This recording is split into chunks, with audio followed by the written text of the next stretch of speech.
Hello student. तो आज हम लोग पढ़ने वाले हैं ग्रेविटेशन। हमारा चैप्टर 9 है, ठीक है, या चैप्टर 8 है, देख लीजिएगा एनसीईआरटी के हिसाब से।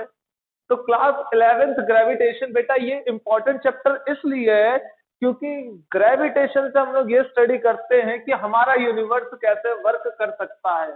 बट क्योंकि ये बेटा बेसिक है तो इसलिए हम लोग इतना ज्यादा तो नहीं, बट हाँ थोड़ा बहुत तो जान ही सकते हैं ना कि कैसे हमारी अर्थ किसी चीज को अट्रैक्ट करती है, या हमारा जो अर्थ है सन के चारों ओर कैसे रोटेट कर रहा है या रिवॉल्व कर रहा है, इसकी बात हम कर सकते हैं। ठीक है, रोटेट नहीं, रोटेट तो अपनी एक्सिस के अबाउट करता है, रिवॉल्व की बात की गई है। ठीक है, तो बेटा यहाँ पर हमें फिजिक्स पढ़नी है।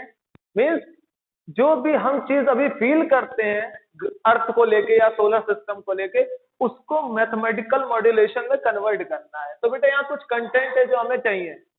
कंटेंट है, पहला क्या है, हम पढ़ेंगे सबसे पहले लॉ ऑफ ग्रेविटेशन, उसके बाद पढ़ेंगे gravitational field intensity due two point mass.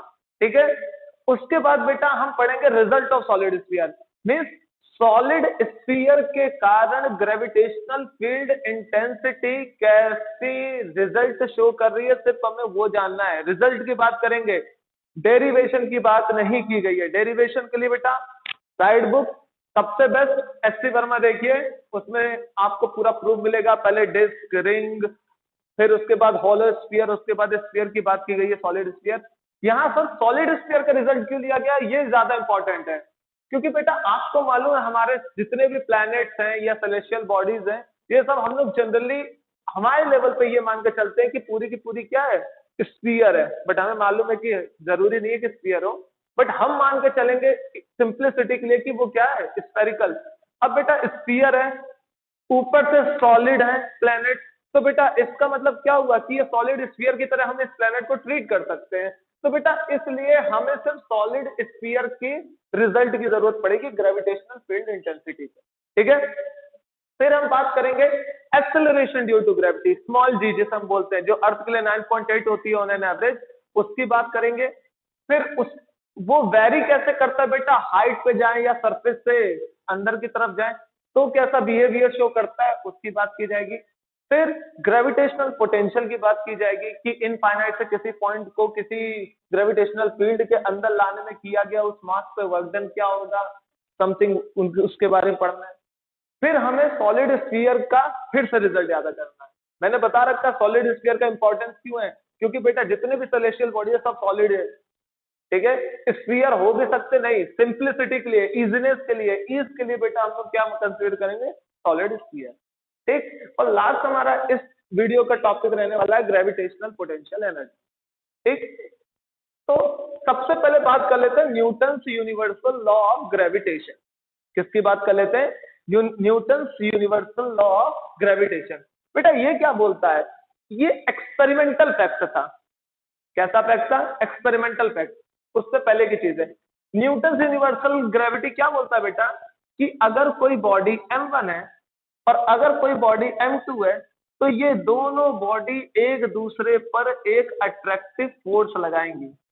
एक दूसरे पे क्या लगाएंगी, अट्रैक्टिव फोर्स लगाएंगी। और उस अट्रैक्टिव फोर्स के कारण क्या होगा बेटा, इन दोनों के ऊपर एक फोर्स लगा है जिसके कारण ये क्या होंगे, एक दूसरे को अट्रैक्ट करेंगे। यूनिवर्स की कोई भी दो बॉडी ले लो, यूनिवर्स की कोई भी दो बॉडी ले लीजिए, वो हमेशा एक दूसरे को क्या करेंगी, अट्रैक्ट करेंगे। यही बोलता था यूनिवर्सल लॉ ऑफ ग्रेविटेशन। ठीक है, तो ये आप क्लास 9 में पढ़ चुके, तो मैं इतना ज्यादा इसके थियोरी पे नहीं जाऊंगा। ठीक है, बस जो चीज है उसको समझ लो। ये एफ क्या है बेटा, ग्रेविटेशनल फोर्स। क्या है ये, ग्रेविटेशनल फोर्स।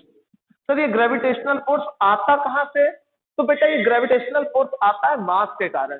किसके कारण आता है, मास के कारण। बाद में बेटा कुछ चीजें हैं जिससे मास भी आते हैं, तो बेटा एक्सचेंज पार्टिकल्स, जैसे ये जो फोर्सेस हैं इन दोनों मासेस के बीच में बेटा जब भी कोई फोर्स होता है तो मैं इंटरेक्टिंग पार्टिकल की हमेशा बात करता हूं। अगर कोई दो बॉडी के बीच में फोर्स है तो इसका मतलब पार्टिकल ट्रांसफर हो रहे हैं। तो बेटा यहाँ पर जो ट्रांसफर होता है उनको ग्रेविटॉन्स बोला जाता है।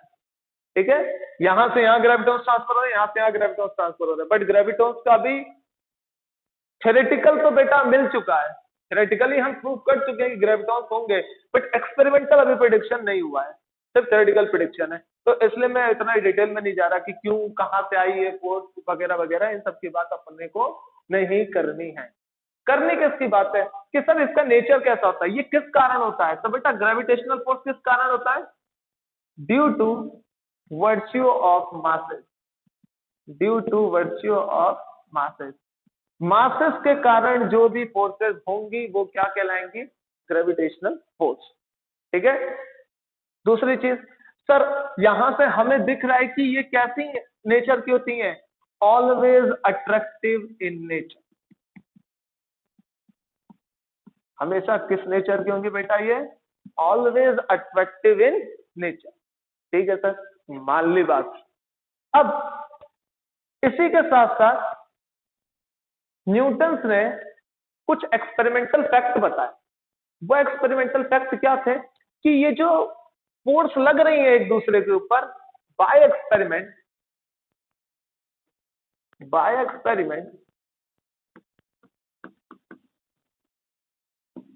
It is found that, Newton ने बेटा फाइंड किया था ये, इट इज फाउंड दैट कि जो हमारा फोर्स होगा दो बॉडीज में लगने वाला, वो बेटा किसके बराबर होगा? m1, मीन्स इन दोनों मासेस के प्रोडक्ट के बराबर होगा। सपोज करो बेटा इनके बीच की सेपरेशन क्या है? r। ठीक। साथ ही साथ न्यूटन ने ये भी बोला कि जो f होगा वो square of the separation between the two masses के इनवर्सली प्रोपोर्शनल होगा। ठीक।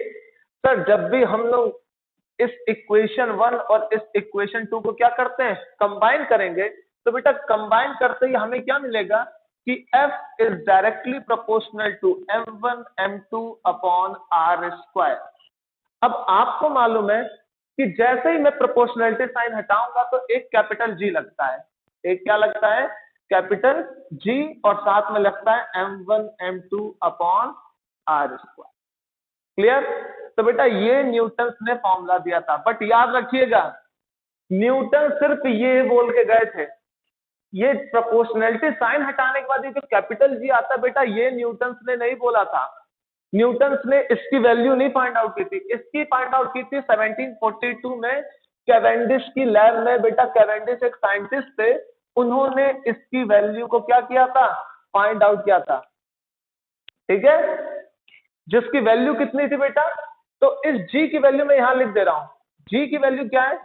6.67 into 10 to the power -11 newton metre square upon kg square. ठीक है, और इस G का नाम क्या था बेटा? Universal gravitation constant. क्या नाम था? Universal gravitational constant. ये ग्रेविटेशनल कांस्टेंट था। यूनिवर्सल नाम क्यों पड़ा? तो बेटा ध्यान से सुनिएगा, यूनिवर्सल नाम इसलिए पड़ा क्योंकि ये मीडियम पे डिपेंड नहीं करता। अगर दो बॉडीज को पानी के अंदर भी लेके जाऊं, अगर मैं पूछूं कि बेटा इसके बीच में जो ग्रेविटेशनल फोर्स लग रहा है वो क्या चेंज होगा, तो आंसर होगा नहीं। इसलिए बेटा ये यूनिवर्सल बोला गया है, इसलिए क्या बोला गया है? यूनिवर्सल। याद रखिएगा, अभी तक हमारे सिलेबस में 11th में यूनिवर्सल का बारे में बात की थी, जिसे हम गैस कांस्टेंट बोलते हैं, यूनिवर्सल गैस कांस्टेंट। और एक बेटा ये यूनिवर्सल, ठीक है, थर्मोडायनेमिक्स में। ठीक, तो यूनिवर्सल का मतलब क्या हुआ? मीडियम इंडिपेंडेंट है बेटा। ये क्या है? Medium independent. तो इसको मैं हटा रहा हूं, ठीक है। और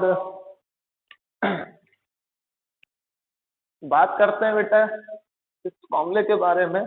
तो बेटा ये क्या है? इस फॉर्मूले की बेटा बात कर रहा हूं, ठीक है।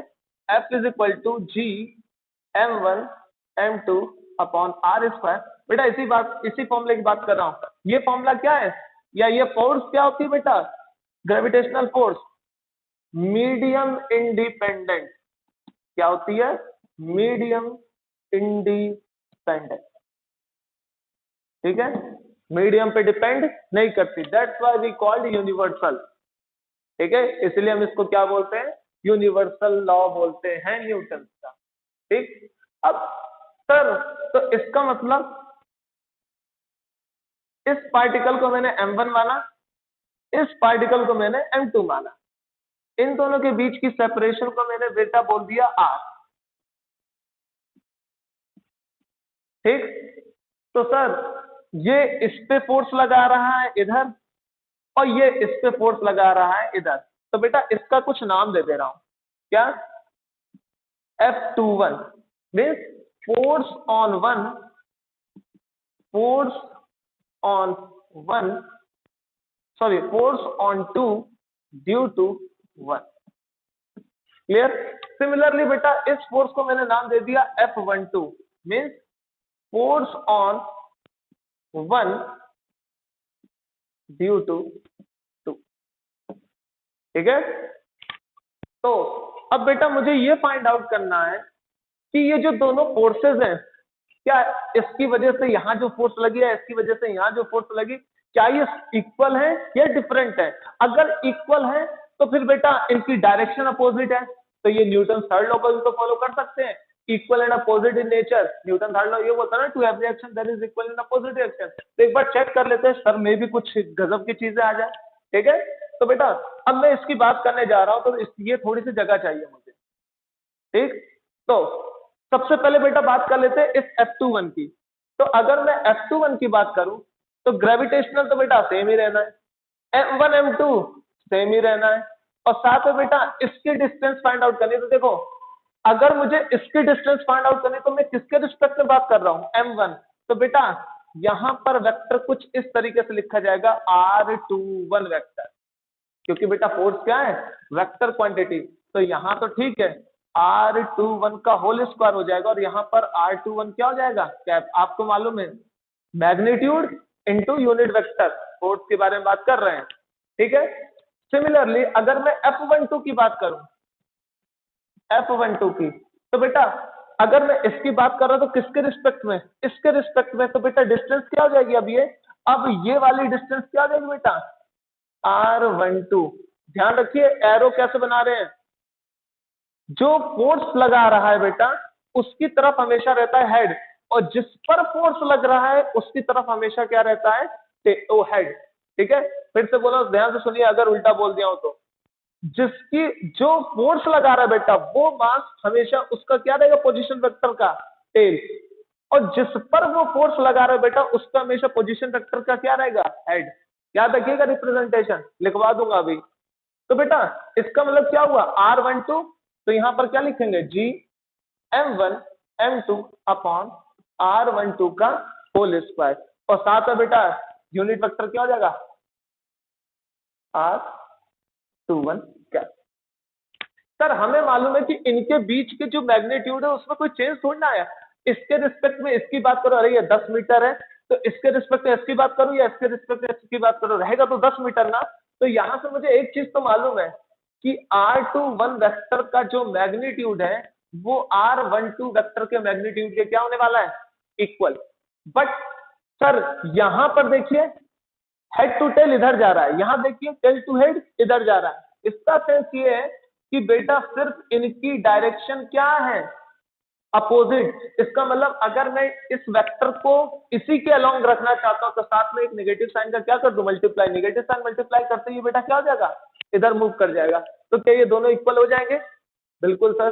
तो बेटा अब जरा देखो, अगर मैं F21 की बात करूं तो वो क्या होगा? 1221 इक्वल है, यहां दिखाया है। सर R12 और सॉरी यहाँ 212 होगा ना बेटा, तो R21 और R12 इसमें सिर्फ एक चीज की डिफरेंस है, वो क्या बेटा? नेगेटिव साइन का। किसका? नेगेटिव साइन का। जैसे ही बेटा मैंने यहाँ नेगेटिव साइन लगाया तो आपको मालूम है क्या आ जाएगा?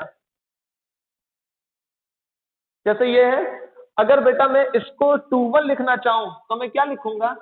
F12 G M1 M2।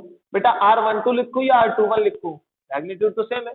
इस 12 को मैं क्या लिखना चाहता हूं? 21 के फॉर्म में, तो बेटा नेगेटिव साइन यहां आ जाएगा। तो यहां क्या लिख सकता हूं? R21 with negative sign. बेटा ये हमें मालूम है क्या है, ये रहा F21, बट किसके साथ आ रहा है? नेगेटिव साइन के साथ। तो बेटा यहाँ क्या लिख देंगे? F12। तो बेटा यहां से एक चीज दिख गई कि जो ग्रेविटेशन लॉ था उसका मैग्नीट्यूड तो इक्वल था, मैग्नीट्यूड क्या था? इक्वल, बट इसकी डायरेक्शन क्या है? अपोजिट।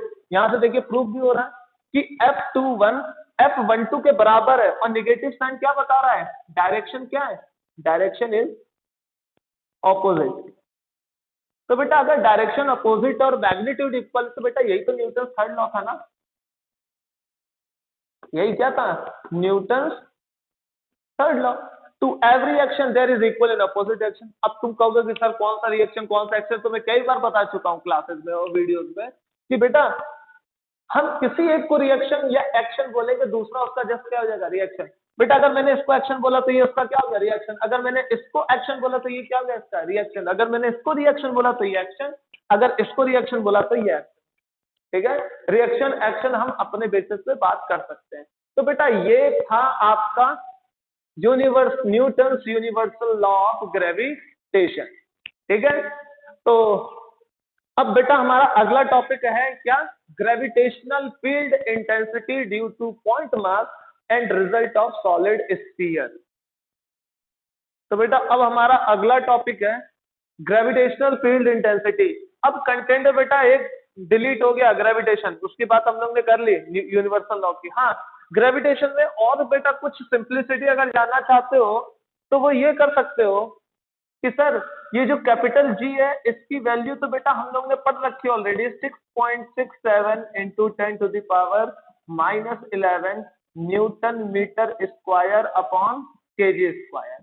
ठीक, यूनिट तो आपको बेटा मालूम पड़ेगी इसकी, और आई कैसे ये भी मालूम बेटा। अब इतने बच्चे तो नहीं रहे हो, 11 से पहुंच गए हो कि जी m1 m2 upon R square. तो बेटा जी की वैल्यू क्या हो जाएगी? F R square upon m1 m2। तो बेटा फोर्स का क्या हो जाएगा? न्यूटन। मीटर का क्या हो जाएगा? रेडियस का मीटर स्क्वायर। और ये क्या हो जाएगा? KG square. तो बेटा newton metre square upon KG square. तो इतना बेसिक तक तुम लोगों को याद ही समझ में आ ही गया होगा। अब बेटा मेन चीज क्या है वो देखो। मेन चीज ये बेटा कि कभी कभार बेटा जब कैलकुलेशन करते तो बड़ी दिक्कत होती है सर, तो इसलिए बेटा एक जुगाड़ और है, और ये जुगाड़ या ट्रिक क्या है? इसकी वैल्यू 20/3 रख दो, अप्रोक्सीमेटली इतना ही आ जाएगा। ठीक है, newton metre square upon KG square. ठीक, अब बेटा एक चीज और है, वो क्या? इसकी डायमेंशन क्या होगी? तो सर डायमेंशन क्या होती है न्यूटन की? ml टी की पावर -2। मीटर की क्या होती है? L square. केजी की क्या होती है? M square. सर इसको अगर मैं सॉल्व करूंगा तो जी का क्या आ जाएगा? डायमेंशन। तो बेटा कितना आ जाएगा?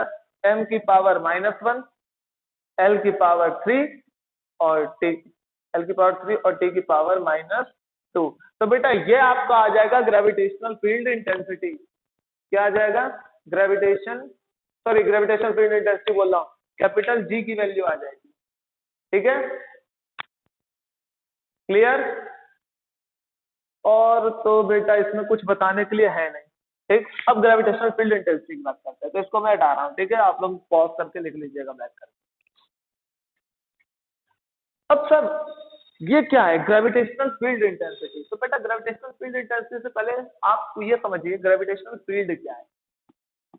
ठीक है, उसकी बात बाद में करेंगे। ग्रेविटेशनल फील्ड क्या है? फील्ड से फील्ड इंटेंसिटी की बात करेंगे बेटा। ठीक है, हमारा हेडिंग ग्रेविटेशनल फील्ड है नो डाउट, बट चीजें रिलेट करेंगे ना।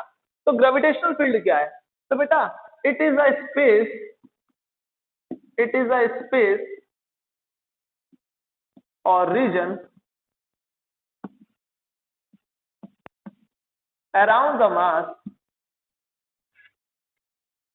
the mass where other massive body या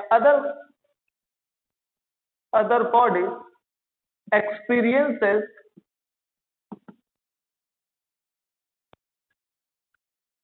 gravitational force of attraction। ठीक है, it is a space or region around the mass where other body experiences gravitational force of attraction is called gravitational field. Gravitational field. बेटा मैं बहुत बार example देता हूँ, movies आप देखते रहते हो, तो उसमें आप लोगों को बताया जाता है कि जैसे साउथ इंडियन की मूवी होती है तो उसमें बेटा विलेन उसके चारों तरफ एक वो एरिया घेर लिया, अगर हीरो आया उस एरिया में तो बेटा उसके आसपास के जो लोग रहेंगे उसको क्या कर देते हैं, मारपीट के बाहर फेंक देते हैं। ठीक सेम चीज यहाँ पर है, मास है, कहीं किसी भी स्पेस में अगर मास है बेटा तो वो चारों ओर क्या एक फील्ड बना लेगा, ठीक है, अपना रीजन बना लेगा, ये इसका एरिया है। अगर इसके अंदर कोई और मास आने की कोशिश करेगा बेटा तो क्या होगा, ये जो मास है वो उसके ऊपर क्या करेगा, उस मास के ऊपर एक ग्रेविटेशनल फोर्स ऑफ अट्रैक्शन, क्योंकि आपने पढ़ रखा है यूनिवर्सल लॉ ऑफ ग्रेविटेशन में कि हर बॉडी दूसरे को क्या करेगी, अट्रैक्ट करने की कोशिश करेगी। तो बेटा जैसे सन की ग्रेविटेशनल फील्ड में हमारी अर्थ है और हमारी अर्थ की ग्रेविटेशनल फील्ड में हमारा मून है। क्लियर? तो कुछ इस तरीके से है कि जैसे ही अगर कोई ग्रेविटेशनल फील्ड में आने की कोशिश करेगा दूसरा ऑब्जेक्ट, तो उस पे फोर्स ऑफ अट्रैक्शन, जैसे सन की ग्रेविटेशनल फील्ड में हमारी अर्थ है तो अर्थ पे क्या लगाता है, सन एक ग्रेविटेशनल फोर्स लगाता है, जिसके कारण वो क्या होता है, एक सर्कुलर ऑर्बिट में घूम रहा है। हमें मालूम है कि वो सर्कुलर नहीं है, एलिप्टिकल है। सिंप्लिसिटी के लिए सर्कुलर मान के ही पढ़ेंगे। क्लियर? तो बेटा ग्रेविटेशनल फील्ड कुछ इस तरीके की होती है। क्लियर है? और आपने एक चीज और पढ़ रखी होगी कि जो ग्रेविटेशनल फोर्स है इसकी रेंज क्या होती है, इनफाइनाइट होती है। क्या होती है, इनफाइनाइट। आपने ये जो 4 फंडामेंटल फोर्सेस पढ़ी थी उसमें से बेटा ये एक फोर्स है, ठीक है, इसकी रेंज क्या होती है, इनफाइनाइट। ठीक है, क्योंकि आपने पढ़ रखा है F is inversely proportional to 1/r²। Force कब जीरो होगा, जहां पर जीरो होगा वहां तक उसकी रेंज होगी, और बेटा जीरो कब होगा, जब r क्या करेगा, टेंडिंग टूवर्ड्स इनफाइनाइट होगा। ठीक है, तो ये थी बेटा ग्रेविटेशनल फील्ड। अब बात कर लेते हैं किसके बारे में, gravitational field intensity. Interesting part है बेटा, ठीक है, इंटरेस्टिंग पार्ट है। सपोज करो बेटा ये एक सिस्टम ऑफ पार्टिकल है। क्या है, सिस्टम ऑफ पार्टिकल या सिस्टम ऑफ मासेस, ढेर सारे मासेस है या पार्टिकल। ठीक है, मुझे इस पार्टिकल की वजह से इस P point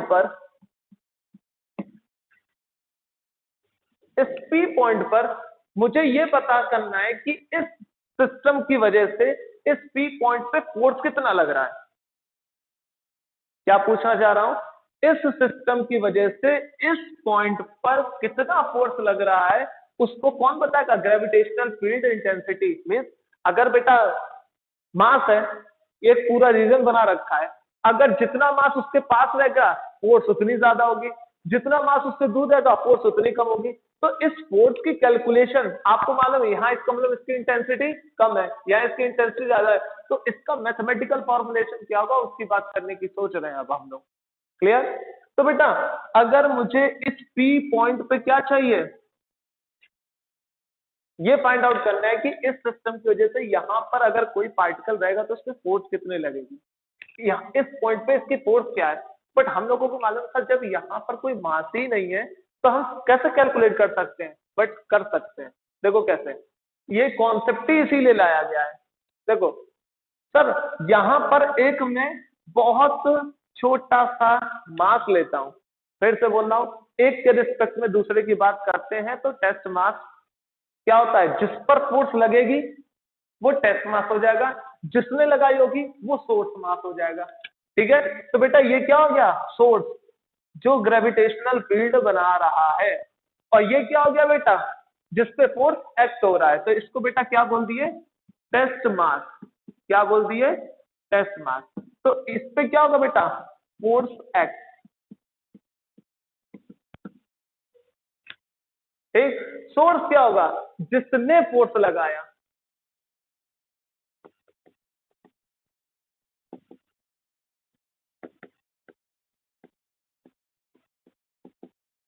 due to which force act, इसके कारण फोर्स लगा ना इस पे, तो बेटा किसके, सोर्स क्या हो गया हमारा, वो मास या वो पार्टिकल जिसने क्या किया, फोर्स लगाया, और जिस पर लगा वो क्या हो गया, टेस्ट मास कहलाया। ठीक है, तो बेटा सपोज कर लेते हैं कि कुछ डिस्टेंस रही होगी, हमें नहीं मालूम। अब सर हमने तो यही पढ़ रखा है कि ये जो फोर्स होता है ग्रेविटेशनल फोर्स, ये क्या होता है, जी m1 m2 upon separation between particle. ठीक है सर, हमने ये पढ़ रखा है, नो डाउट। बट एक चीज है ना, सपोज करिए बेटा कि इस पूरे सोर्स का मास कैपिटल है, तो बेटा इसका मतलब ये क्या हो जाएगा इन दोनों के बीच में, एक तो ये कैपिटल है और एक स्मॉल है। ठीक है, ये फोर्स लग रही है। बट सर मुझे तो इस सिस्टम के कारण यहाँ पर फील्ड कितनी है, फील्ड की मैग्नीट्यूड जाननी है। तो बेटा अगर m नॉट ज्यादा हुआ, अभी मैंने m नॉट 1 kg रखा है, m नॉट को मैंने 2 kg रखा, तो फोर्स चेंज हो जाएगा। m नॉट को 3 kg रखा, फोर्स चेंज हो जाएगा। m नॉट को 5 kg रखा, फोर्स क्या हो जाएगा, चेंज हो जाएगा, क्योंकि m नॉट पहले 1 था, फिर 2 था, फिर 3 था, फिर 4 था, तो f चेंज होता जा रहा है। मुझे क्या जानना है, इस सिस्टम की वजह से यहाँ पर फील्ड कितनी है।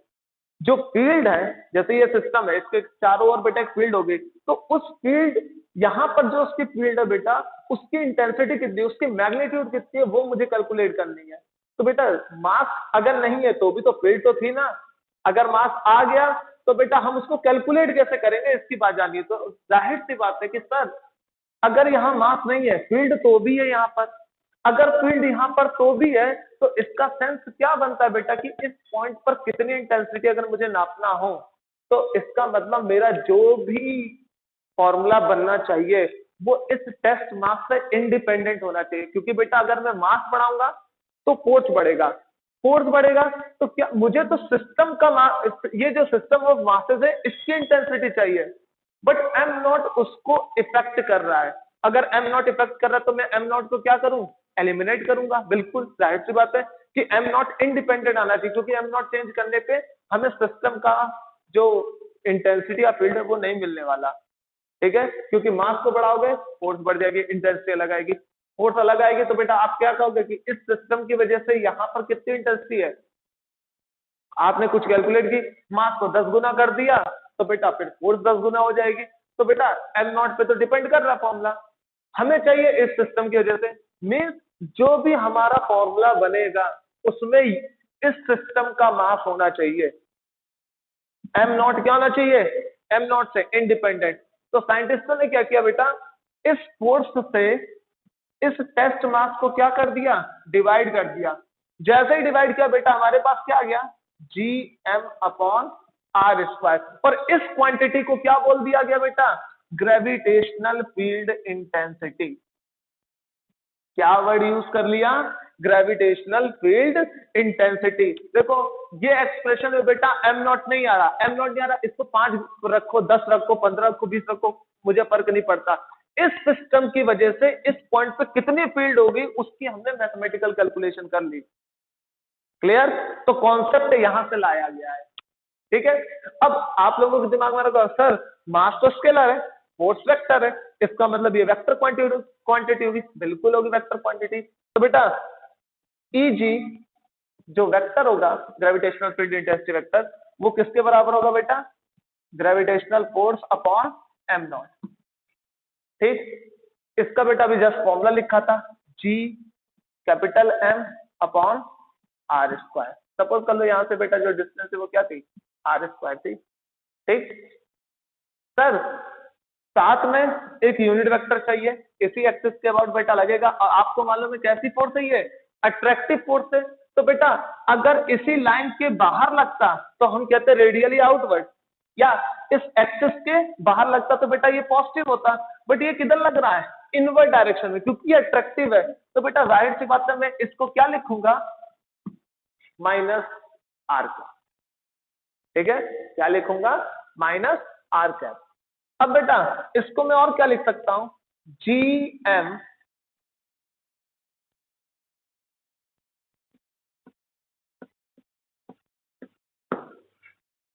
मैं इसको ये भी लिख सकता हूं। सर ये कैसे लिख दिया, तो देखो बेटा vector quantity is equal to क्या होता है, मैग्नीट्यूड और उसका यूनिट वेक्टर। इस यूनिट वेक्टर की जगह मैं क्या लिख सकता हूं, आर वेक्टर और उसका मैग्नीट्यूड। तो बेटा इस यूनिट की जगह मैंने जैसे ये आर वेक्टर अपॉन आर रखा, तो नीचे आर था, ये आर मिलकर क्या हो गया, आर क्यूब, और इसकी जगह क्या लिख दिया, वेक्टर। ठीक है, तो कोई दिक्कत नहीं आनी चाहिए। निगेटिव साइन ये रिप्रेजेंट कर रहा है कि बेटा ये किधर जा रहा है, इनवर्ड डायरेक्शन में जा रहा है। किस डायरेक्शन में जा रहा है, इनवर्ड डायरेक्शन में जा रहा है। तो बेटा ये है आपका फॉर्मूला, ठीक है, ये है आपका फॉर्मूला।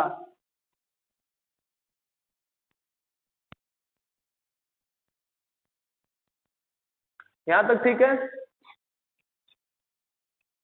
तो थोड़ा सा बेटा इसके बारे में बात कर लें, क्या होता है, कैसे होता है, ऐसे होता है, वैसे होता है, सब पढ़ लेते हैं।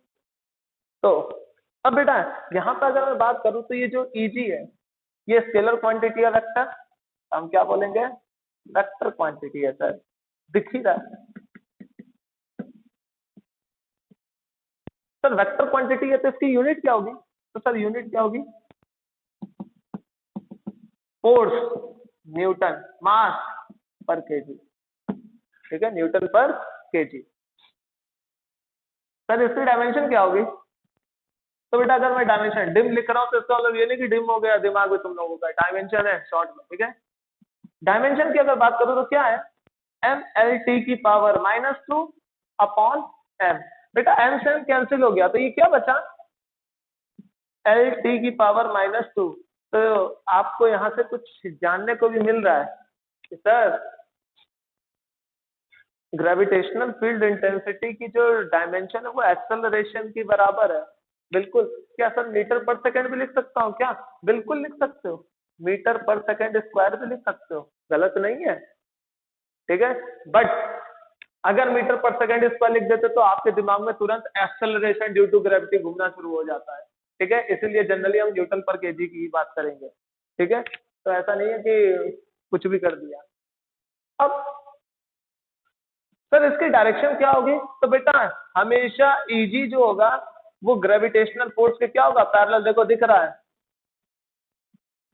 दिख गया होगा, क्या है, अगर Eg पॉजिटिव तो F भी पॉजिटिव है, इस वजह से Eg, अगर F नेगेटिव तो Eg का आंसर भी क्या है, नेगेटिव। मींस जिस डायरेक्शन में ग्रेविटेशनल फोर्स रहेगी उसी डायरेक्शन में क्या रहने वाला है, ग्रेविटेशनल फील्ड इंटेंसिटी। मींस अगर ये अट्रैक्टिव नेचर की तो Eg भी क्या है, अट्रैक्टिव नेचर का होगा, अगर ये नेगेटिव तो ये भी नेगेटिव, अगर ये पॉजिटिव तो ये भी क्या हो जाएगा, पॉजिटिव हो जाएगा। क्लियर, वेक्टर क्वांटिटी है, मुद्दा याद रखना बेटा, ठीक। अब हम बात करते हैं बेटा gravitational field intensity due two point mass, किसकी बात कर लेते हैं, gravitational field due two point mass.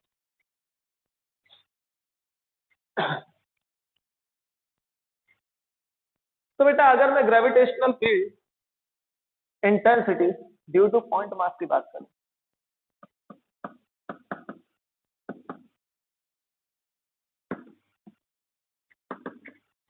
तो बेटा देखो सपोज कर लो ये मास है m, ठीक है, इसकी वजह से मुझे किसी यहां से r डिस्टेंस दूर इस P पॉइंट पर मुझे निकालना है क्या, ग्रेविटेशनल फील्ड इंटेंसिटी, ठीक है, पॉइंट मास है। तो सर ऐसा करते हैं ना, अभी जस्ट आपने बोला था यहाँ पर एक m नॉट रख दो, इस पे देख लेते कितना फोर्स आ रहा है, और उस फोर्स को इस m नॉट से ही क्या कर दो, डिवाइड कर देते हैं। तो बेटा जैसे ही डिवाइड करेंगे तो क्या आएगा, F is equal to G capital M m not upon r square, separation. But sir हमें मालूम है कि इंटेंसिटी m नॉट से क्या होती है, इंडिपेंडेंट, तो m नॉट को इधर ले जाओ, तो जैसे इधर लेके जाओगे तो क्या आ जाएगा बेटा, m not is equal to G M upon R square, इसी को बेटा हम क्या बोलते हैं, Eg, क्या बोलते हैं, Eg। सर इसका वेक्टर फॉर्म में तो बताइए। तो देखो बेटा इस मास के कारण इस पे फोर्स किधर लग रहा है, इस डायरेक्शन में। मैंने आपको बता रखा है कि जब भी जिसकी वजह से फोर्स लग रहा है बेटा, वहां पर पोजीशन वेक्टर का क्या होता है, टेल, क्या होता है, टेल, और जिस पर लगता है उधर हमेशा पोजीशन वेक्टर का क्या होता है, हेड। तो बेटा देखो फोर्स एक्ट हो रही है, ग्रेविटेशनल फोर्स इस डायरेक्शन में, और आर वेक्टर किधर है, इस डायरेक्शन में। तो जाहिर सी बात है कि बेटा यहां पर अगर मैं Eg वेक्टर फॉर्म में लिखूंगा तो बेटा क्या लिखूंगा, जी एम आर स्क्वायर, और साथ में क्या लिखूंगा, नेगेटिव ऑफ माइनस आर। क्यों? क्योंकि बेटा ये पॉजिटिव है, तो ये फोर्स किधर आ रहा है, नेगेटिव डायरेक्शन में। आपको मालूम है जिस डायरेक्शन में एफ जी उसी डायरेक्शन में ईजी, तो बेटा क्या होगा, जो भी ईजी की भी डायरेक्शन क्या होने वाली है, ये। तो बेटा आर वेक्टर इधर भाग रहा है पॉजिटिव डायरेक्शन में, और ईजी किधर है, नेगेटिव, तो बेटा इसके साथ क्या लगाना पड़ेगा, नेगेटिव साइन। सर आपने बता रखा था हमें कि सर इसको हम कुछ वेक्टर वाले फॉर्मूले से सॉल्व करते हैं, जैसे ही सॉल्व करते हैं बेटा तो क्या आता है, G M R vector upon R C. तो ये हो गया बेटा पॉइंट मास के कारण ग्रेविटेशनल फील्ड इंटेंसिटी कितनी होती है। ठीक है सर, ये आर वेक्टर जो होगा इसके बारे में कुछ बताइए। तो बेटा हेड इसका कहां होगा, एट सोर्स मास। कहां पर होगा बेटा, तो सॉरी हेड की बात कर रहा हूं, टेल लिख दो ना फिर, सॉरी बेटा टेल कहां होगा इस आर वेक्टर का, सोर्स मास पे जिसने फोर्स लगाई। और हेड किधर होगा इस आर वेक्टर का, एट टेस्ट मास। कहां पर, टेस्ट मास, जिस पर फोर्स लगाए। बेटा टेस्ट मास को ये मत बोलना बहुत छोटे पार्टिकल है, सन के रिस्पेक्ट में अर्थ की बात करें अगर, तो बेटा सन सोर्स हो गया, अर्थ क्या हो गई, टेस्ट हो गई। इसका मतलब ये थोड़ी ना कि अर्थ के पास कोई ग्रेविटेशनल फील्ड ही नहीं है, तो मून किसके और पास घूम रहा है। ठीक है, कॉन्सेप्ट पे ध्यान दो, जो मैं वर्ड बोल रहा हूं इन पे मत जाओ। टेस्ट मास का क्या मतलब है, जिस पर फोर्स लगाई टेस्ट मास हेड लाएगा, जिसने लगाई उस पे हमेशा क्या आएगा, टेल, जिसको हम सोर्स बोलेंगे। क्लियर, कॉन्सेप्ट में बेटा दिक्कत ना करना। तो बेटा ये था हमारा gravitational field intensity due two point mass. ठीक, अब हमें एक रिजल्ट याद रखना है, और वो रिजल्ट क्या है, सॉलिड स्फीयर का। किसका याद रखना है बेटा, सॉलिड स्फीयर का। चलिए सॉलिड स्फीयर का रिजल्ट देख लेते हैं एक बार। बेटा मैं प्रूफ नहीं करूंगा क्योंकि एनसीईआरटी में ऐसा कुछ नहीं है, मगर हाँ साइड बुक में कंपटीशनों में पूछा जाता है, तो मैं सिर्फ हिंट दे रहा हूँ। इसका रिजल्ट मैं यूज कर लूंगा कहीं डेरिवेशन में। ठीक है, कहीं डेरिवेशन होगी तो अपन लोग सीधे यूज कर लेंगे, और क्या चाहिए। ठीक, तो gravitational field intensity due to solid sphere, due to solid sphere. ठीक है, और यूनिफॉर्म लिख देना तो ज्यादा अच्छा लगेगा, यूनिफॉर्म सॉलिड। ठीक, तो बेटा सपोज करिए ये कोई प्लेनेट है, तो हम प्लेनेट की बात अभी नहीं कर रहे, हम सॉलिड स्फीयर की बात कर रहे हैं। और बेटा ये सेंटर से आर डिस्टेंस दूर कुछ सॉलिड स्फीयर की रेडियस है। ठीक, तो बेटा यहां पर हमें दो केस जानने रहते हैं। Case one,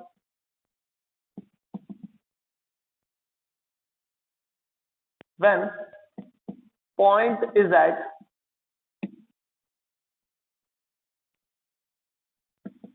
outside the solid sphere।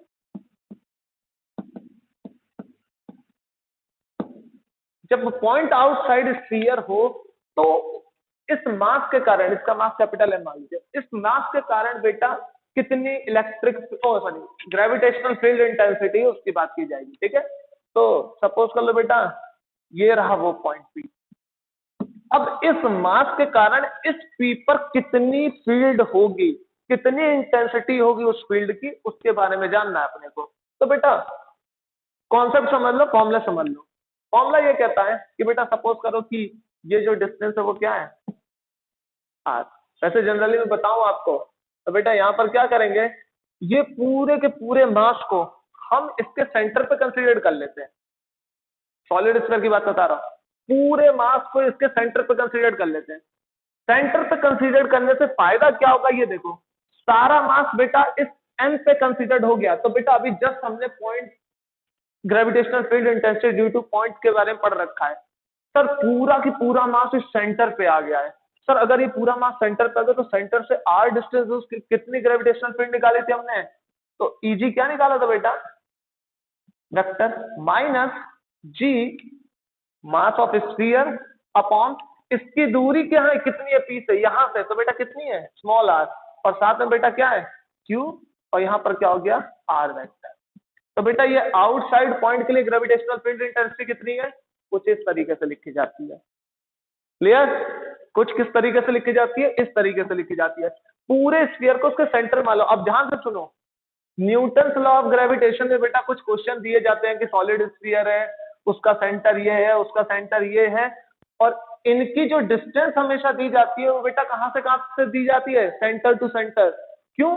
क्योंकि gravitational universal law of gravitation point size mass के लिए वैलिड है। किसके लिए वैलिड है? पॉइंट साइज मास के लिए सिर्फ वैलिड है, gm1m2 अपॉन r स्क्वायर। तो बेटा हम क्या कंसीडर करते हैं, पूरा की पूरा मास उसके सेंटर पे मान लेते हैं, क्योंकि सॉलिड है, सेंटर से मान लिए तो बेटा सिर्फ ये दो पॉइंट मासेस हो गए ना, और पॉइंट मासेस हो गए, उनके बीच की सेपरेशन हमें मालूम है, सॉल्व कर लिया।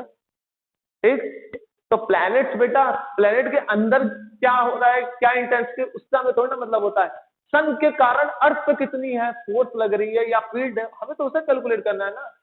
ठीक है, हमें ये थोड़ा कैलकुलेट करना कि अगर अर्थ सन के रेडियस के 1/4 से चला जाता तब क्या ग्रेविटेशनल फील्ड इंटेंसिटी होती। ठीक है, अभी वो भी देख लेते हैं, बट रियलिटी तो बस इतनी है, रियलिटी बस इतनी है कि हमेशा प्लेनेट के बाहर क्या फील्ड होगी, हम तो उसी की बात जनरली करते हैं।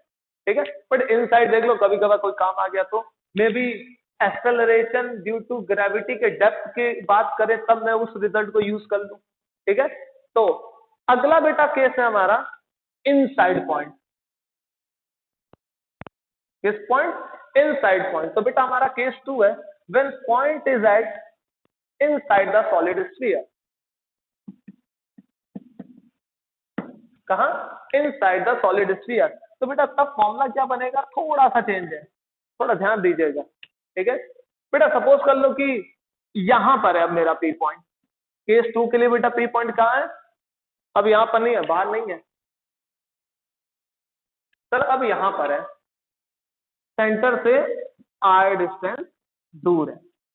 ठीक है, आर डिस्टेंस दूर है, तो सर अब इसकी वजह से क्या ग्रेविटेशनल फील्ड होगी, तो वो बता दीजिए। तो कैलकुलेट करने के लिए तो बेटा थोड़ा सा इंटीग्रेशन है। ठीक है, थोड़ा खतरनाक ही होता है, बट इजी है, बट आपके सिलेबस में नहीं है, तो हम लोगों को तो क्या करना है, सिर्फ रिजल्ट को जानना है और उस रिजल्ट को कैसे यूज कर रहे हैं उसके बारे में जानना है। ठीक है, जैसे यूनिवर्सल लॉ ऑफ ग्रेविटेशन का इसका प्रूफ बताया था क्या, बट यूज तो करते हो ना, तो बस रिजल्ट को याद रखो, रिजल्ट इंपॉर्टेंट है, रिजल्ट के एप्लीकेशन बहुत जगह पे मिलेंगे। तो बेटा यहां पर ये देखा गया कि यहां जो फॉर्मूला आता है वो आता है G M upon R cube और साथ में आर, ये आता है, और साथ में बेटा आता है एक यूनिट वेक्टर। तो बेटा ये फॉर्मूला होता है कहां के लिए, अगर पॉइंट इनसाइड सॉलिड स्फीयर है तो उसके लिए फॉर्मूला कुछ ये बनता है, Eg equal to minus G M small R, inside centre से कितनी डिस्टेंस है वो, और बेटा आर क्यूब, और साथ में एक यूनिट वेक्टर जिसे हम क्या बोलते हैं आपको मालूम है, नेगेटिव साइन बेटा लगाए हुए हैं, ये भी आपको मालूम है। क्यों? क्योंकि ये अट्रैक्टिव नेचर को रिप्रेजेंट करेगा हमेशा, इसलिए नेगेटिव साइन लगा के चलते हैं। ठीक है, अगर यही बेटा बाहर के साइड होता तो यहाँ पॉजिटिव होता, मगर बेटा आपको मालूम हमेशा क्या होगा, इनवर्ड डायरेक्शन में होता, इनवर्ड के लिए क्या यूज कर लेते हैं, नेगेटिव साइन यूज कर लेते हैं इन जनरल। ठीक है, इन जनरल बेटा क्या कर लेते हैं, नेगेटिव साइन को यूज कर लेते हैं। क्लियर? आई थिंक ये क्लियर हो गया होगा आपको।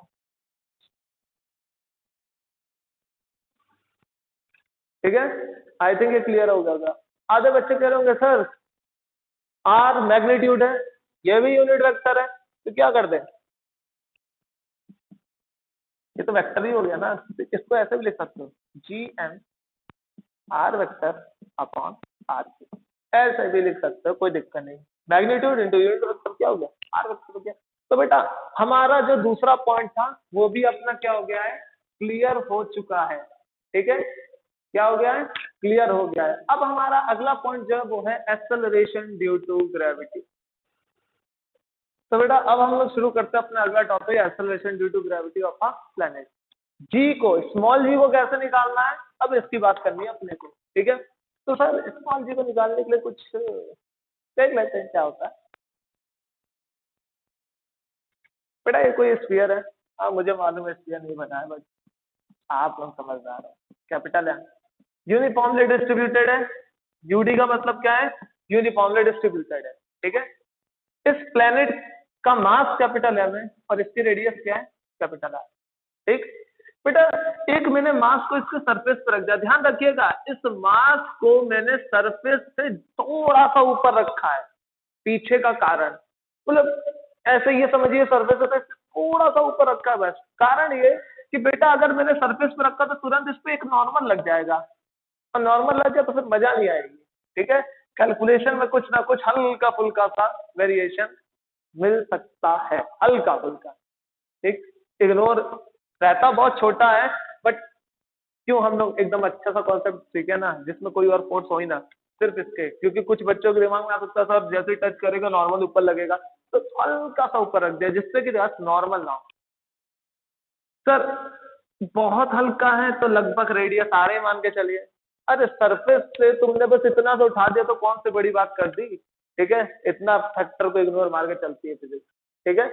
बेटा इस मास का, इस स्मॉल वाले ऑब्जेक्ट का मास मैंने मान लिया स्मॉल है, ठीक है। बेटा ये सॉलिड स्फीयर है, सॉलिड स्फीयर क्योंकि प्लेनेट सॉलिड स्फीयर है बेटा, मास आउटसाइड पॉइंट है। आउटसाइड पॉइंट के लिए सर आपने एक फॉर्मूला लिखवाया था ग्रेविटेशनल फील्ड इंटेंसिटी का, इजी का, क्या था उसकी magnitude? G capital M upon R square. अरे सर भूल रहे हैं क्या? याद करो बेटा, पॉइंट पूरे के पूरे मास को कहा मान लिए? सेंटर पे, और सेंटर से ये डिस्टेंस कितनी है? आर। यही तो यूज किया था आउटसाइड पॉइंट के लिए, याद है? G M upon R square आया था आउटसाइड पॉइंट के लिए, और इनसाइड पॉइंट के लिए मैग्नीट्यूड की बात कर रहा हूं बेटा। कितना आया था magnitude? R cube into R, ठीक है। तो बेटा मैं आउटसाइड पॉइंट की बात कर रहा हूँ, तो आउटसाइड पॉइंट की बात करूंगा तो मैं ये यूज कर सकता हूँ। सर इस ईजी को हम ये भी तो लिख सकते हैं ना, फोर्स, बिल्कुल। साथ में सर टेस्ट मास क्या लिखेंगे, क्योंकि यहाँ पे एम नॉट लिखते हैं, जिस पर फोर्स लग रही है। बेटा किस पे फोर्स हम कैलकुलेट कर रहे हैं? इस छोटे वाले मास पे, इस छोटे वाले मास पे। तो इस छोटे वाले मास को यहाँ क्या कर दिया? Divide, is equal to G capital M upon R square. यहां तक कोई दिक्कत नहीं सर? बेटा हमें मालूम है कि ये जो फोर्स होता है, जो अर्थ खींचती है, वो वेट होता है जिसको हम एमजी बोलते हैं। क्या बोलते हैं? एमजी। तो बेटा अगर मैं इस एफ को मैं एमजी लिख दूं, बेटा यही तो फील नीचे कर रहा होगा ना, एमजी फोर्स लग रही होगी छोटा वाला मास, तो उसको लिख दिया MG upon small M is equal to G M R square. Sir ये स्मॉल एम से स्मॉल एम कैंसिल, तो बेटा ग्रेविटी की value at surface of any planet कितनी आ गई?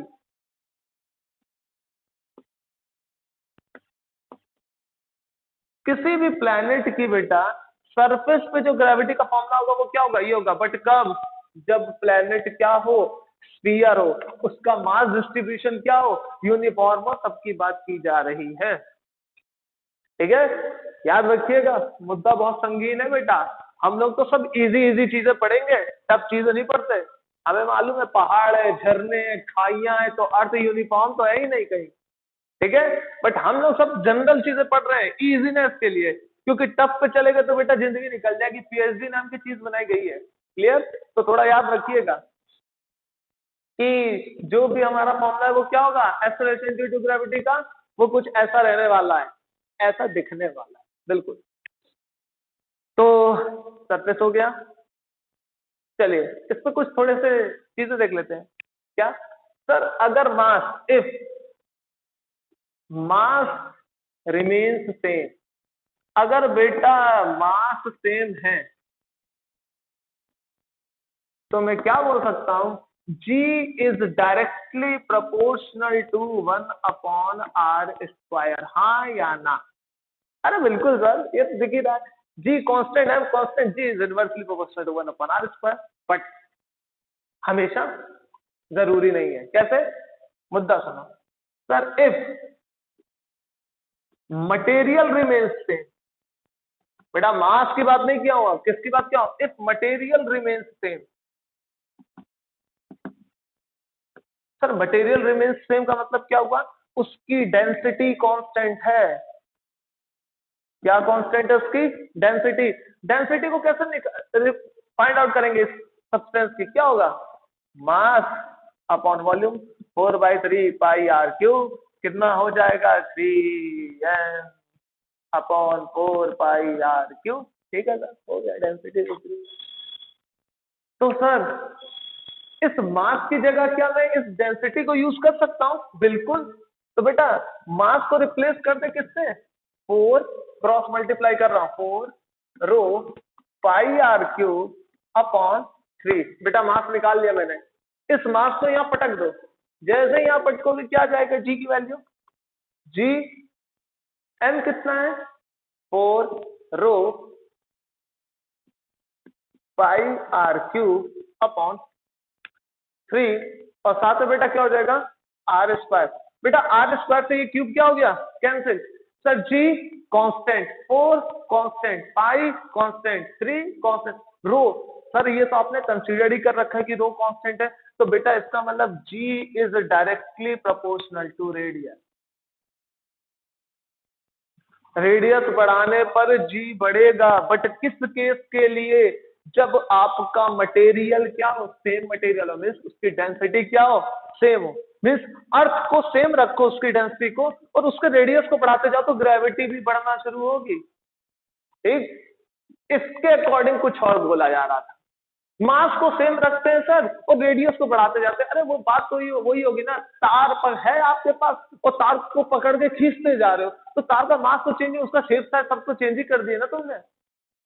ठीक है, तो मास अगर सेम है तो बेटा inversely proportional to square of the radius of the planet. But अगर मटेरियल सेम है तो बेटा डायरेक्टली प्रोपोर्शनल हो जाएगा, क्योंकि यहाँ मैंने मास को सेम नहीं रखा है, मीन्स डेंसिटी को सेम रखा है। डेंसिटी सेम रखने का आपको सीधा सा सेंस भी मालूम है। तो डेंसिटी सेम रखना है इसका मतलब जैसे जैसे मास बढ़ेगा वैसे वैसे वॉल्यूम बढ़ेगा। तो कॉमन सेंस की बात है। डेंसिटी सेम रखी है, अगर मैं मास को बढ़ा रहा हूं तो उसका वॉल्यूम बढ़ेगा। मास के भी तो डायरेक्टली प्रोपोर्शनल दिख ही रहा है अगर रेडियस को सेम रखते तो। ठीक है, तो डायरेक्टली प्रोपोर्शनल टू आर। तो याद रखिएगा, टीचर ये ना दे करके आपका टीचर ये भी दे सकता है। तो सावधानी हटी और दुर्घटना घटी। हटाई से बेटा। चलिए अब थोड़ी सी बात कर लेते हैं किसके बारे में, कि सर ये जी का इफेक्ट जो है डेप्थ के लिए और हाइट के लिए क्या क्या हो सकता है। जस्ट इमेजिन, याद रखिएगा सॉलिड स्फीयर का जो इलेक्ट्रिक ग्रेविटेशनल फील्ड का जो मैंने वो बताया था आपको फॉर्मूले, आउटसाइड और इनसाइड, यूज करूंगा भरपूर तरीके से। देखिए पहला effect due to height, effect due to height, ये हमारा M mass, uniform distribution UD, ये बेटा आर। अब सर किसी ऑब्जेक्ट को उसकी सरफेस से कुछ यहां पर लेके गए और ये हाइट एच पे लेके गए, मीन्स जैसे ये सरफेस समझ लीजिए जमीन, और इससे इस सरफेस से मैं कुछ इस हाइट पे लेके गया, तो सोचिए अर्थ के सेंटर से इसकी डिस्टेंस क्या होगी? Capital R plus H. तो बेटा रेडियस मैंने ऑलरेडी दिया हुआ है, हमें मालूम है कि सर इस पे जो है कितनी इलेक्ट्रिक ग्रेविटेशनल फील्ड लगने वाली है। तो आप बोलोगे सर ग्रेविटेशनल फील्ड जो होगी उसका एक तो फॉर्मूला ये है कि सर फोर्स अपॉन एम। इस पे तो ग्रेविटी, इस स्फीयर का इसी पे तो ग्रेविटी लग रही है, तो बेटा इसका मतलब क्या हुआ? ये टेस्ट मास की तरह ट्रीट होगा। सर एफ को मैं क्या लिख सकता हूँ? एम इंटू ईजी लिख सकता हूँ। बिल्कुल लिख सकते हो, अरे बिल्कुल लिख सकते हो। अब इस स्फीयर के कारण इस पे एक फोर्स लग रहा है अंदर, कितना होगा? तो सर हम क्या बोलेंगे? F M. आउटसाइड पॉइंट के लिए अभी याद कराया था, क्या होता है सर? जी, फिर पूरा मास, और इस पूरे मास को अगर इसके सेंटर पे मान ले तो यहां से इसकी डिस्टेंस कितनी है? तो सर आपने बताया था सर क्या होती है? R plus H, radius plus height. तो बेटा यहाँ पे क्या लिख देंगे, r प्लस एच का होल स्क्वायर। बिल्कुल सर। पर सर हमें मालूम है कि हम मान के चल रहे हैं कि जो अर्थ इस पे वेट लगा रहा है उसको हम एम जी डैश बोल रहे हैं। जी डैश क्या है? तो जो यहां पर फील हो रही है हम उसकी बात कर रहे हैं। ठीक है सर, मान लेते हैं एम जी डैश, फोर्स की वैल्यू कितनी हो जाएगी बेटा, M G M R plus H का होल स्क्वायर। सर एम से एम क्या हो गया, कट गया। तो इस पॉइंट पर, इस हाइट पे जो ग्रेविटी फील हो रही है बेटा वो कितनी होगी, G M upon R plus H का होल स्क्वायर। ये है बेटा जनरल फॉर्मूला। अब सुनो सर, जैसे जैसे मैं हाइट बढ़ाऊंगा तो हाइट बढ़ाऊंगा तो मेरा डिनोमिनेटर बढ़ेगा, डिनोमिनेटर बढ़ेगा तो मेरा ग्रेविटी क्या होगी, घटेगी। अरे डिनोमिनेटर बढ़ेगा तो ग्रेविटी क्या होगी, घटेगी। तो as H increases gravity decreases. इसका मतलब क्या ही सकते हैं कि अगर मैं सरफेस से ऊपर जाऊंगा तो मेरी ग्रेविटी घटेगी ना कि बढ़ेगी। ठीक, तो as we go up from the surface of any planet, as we go up from the surface of planet, from the surface of planet, gravity decreases, gravity decreases। then sir, इतना तो समझ में आया। ये जनरल फॉर्मूला है बेटा। कैसा formula है, general formula. Sir general formula है तो चलिए ठीक है, कुछ स्पेशल केस बता दीजिए ना, क्योंकि सर हम 1 किलोमीटर 2 किलोमीटर 3 किलोमीटर तक की दूरी लेके जाएंगे, अरे 8 किलोमीटर लेके जाएंगे, बट अर्थ का रेडियस तो सर 6400 रफली लेके चलते हैं, मीन 6400 किलोमीटर। और सर 6400 किलोमीटर के रिस्पेक्ट में 8 10 या 15 किलोमीटर का मतलब क्या हुआ, आपके पास 10 रुपए है और मेरे पास 6400 रुपए 400 रुपए। तो बेटा आपके रुपए को तो मैं इग्नोर करके चलूंगा कि नहीं कर चलूंगा, ऐसे कुछ है। रुपीस को कन्वर्ट कर दो किलोमीटर में, तो 10 किलोमीटर अगर आप हाइट पे जा रहे हो तो उसके कंपैरिजन बेटा रेडियस ऑफ अर्थ क्या बहुत ज्यादा है। तो यहाँ पर क्या हम अप्रोक्सीमेशन मेथड लगाएंगे, बिल्कुल सर। उसके बाद बेटा क्या आएगा उसकी बात करते हैं। तो देखिए इस स्टेटमेंट को हटा रहा हूं, अब इसमें थोड़ा सा अप्रोक्सीमेशन लगाते हैं। आपको मालूम है कि सर आर जो है वो बहुत बड़ा होता है एच से, ठीक है। अगर आर बहुत बड़ा होता है एच से तो बेटा जैसे ही मैं आर को इधर लेके आऊंगा तो आपको दिख गया क्या कि एच बाई आर की जो वैल्यू आएगी वो 1 से बहुत छोटी होने वाली है। 1 से क्या होने वाली है, 1 बहुत बड़ा, उससे छोटी होने वाली है। और आपको मालूम है कि कोई भी क्वांटिटी अगर बहुत छोटी होगी तो बेटा 1 से अगर बहुत छोटी है, दोनों की दोनों डिस्टेंस है, दोनों पॉजिटिव है, हाइट भी पॉजिटिव रेडियस भी पॉजिटिव, रेडियस नेगेटिव होता भी नहीं है, हाइट भी क्या है पॉजिटिव। तो बेटा जाहिर सी बात है कि दो पॉजिटिव क्वांटिटी 1 से बहुत छोटी हो तो वो किधर की साइड टेंड करेंगी, जीरो। तो बेटा जहां पर भी ये क्वांटिटी आपको दिखे आप क्या मार देना उसको, इग्नोर। क्या मार देंगे, इग्नोर। तो जरा इसका पोस्टमार्टम करते हैं। तो बेटा जी डैश इज इक्वल टू क्या हो जाएगा, जी एम अपॉन, बेटा ऐसा करो एच बाई आर लेना तो आर स्क्वायर को बाहर निकाल दो, आर स्क्वायर को निकाल दिया बाहर, तो बेटा अंदर क्या बचा 1 प्लस एच बाई आर का होल स्क्वायर। ठीक है सर, ये क्या है, अरे सर ये तो सरफेस के पास जो ग्रेविटी थी उसकी बात की है। तो सर इसको तो मैं सिंपली जी लिखूंगा, अभी जस्ट प्रूफ किया था। और साथ ही साथ बेटा नीचे क्या है 1 प्लस एच अपॉन आर का होल स्क्वायर। इसको हटा दो बेटा क्योंकि बेटा अप्रोक्सीमेशन के कारण ये आंसर आया है। अब सुनो सर, इसको मैं ऊपर लेके जाता हूं, जैसे ही बेटा मैं इसको ऊपर लेके जाऊंगा तो मेरे पास क्या आएगा, जी डैश इज इक्वल टू जी, 9 मत समझ लेना, 1 प्लस एच बाई आर की पावर -1/2। सर मैंने बाइनोमियल एक्सपेंशन पढ़ रखा है मैथ्स में, नहीं पढ़ रखा है तो हम बता देते हैं। देखो सर अगर 1 प्लस एक्स है की पावर n और x बहुत छोटा है 1 से, सर h बाई आर तो बहुत ही छोटा है 1 से, तो हम लगा सकते बायनोमियल एक्सपेंशन। तो बेटा इसका फॉर्मूला था n माइनस 1 अपॉन यहाँ 1 फैक्टोरियल यहाँ 2 फैक्टोरियल। फिर उसके बाद क्या होगा बेटा n minus 1 n minus 2 upon 3 factorial. Oh sorry, मैं क्यों भूल जाता हूँ ये लिखना, 1 प्लस, सॉरी सॉरी सॉरी, ओ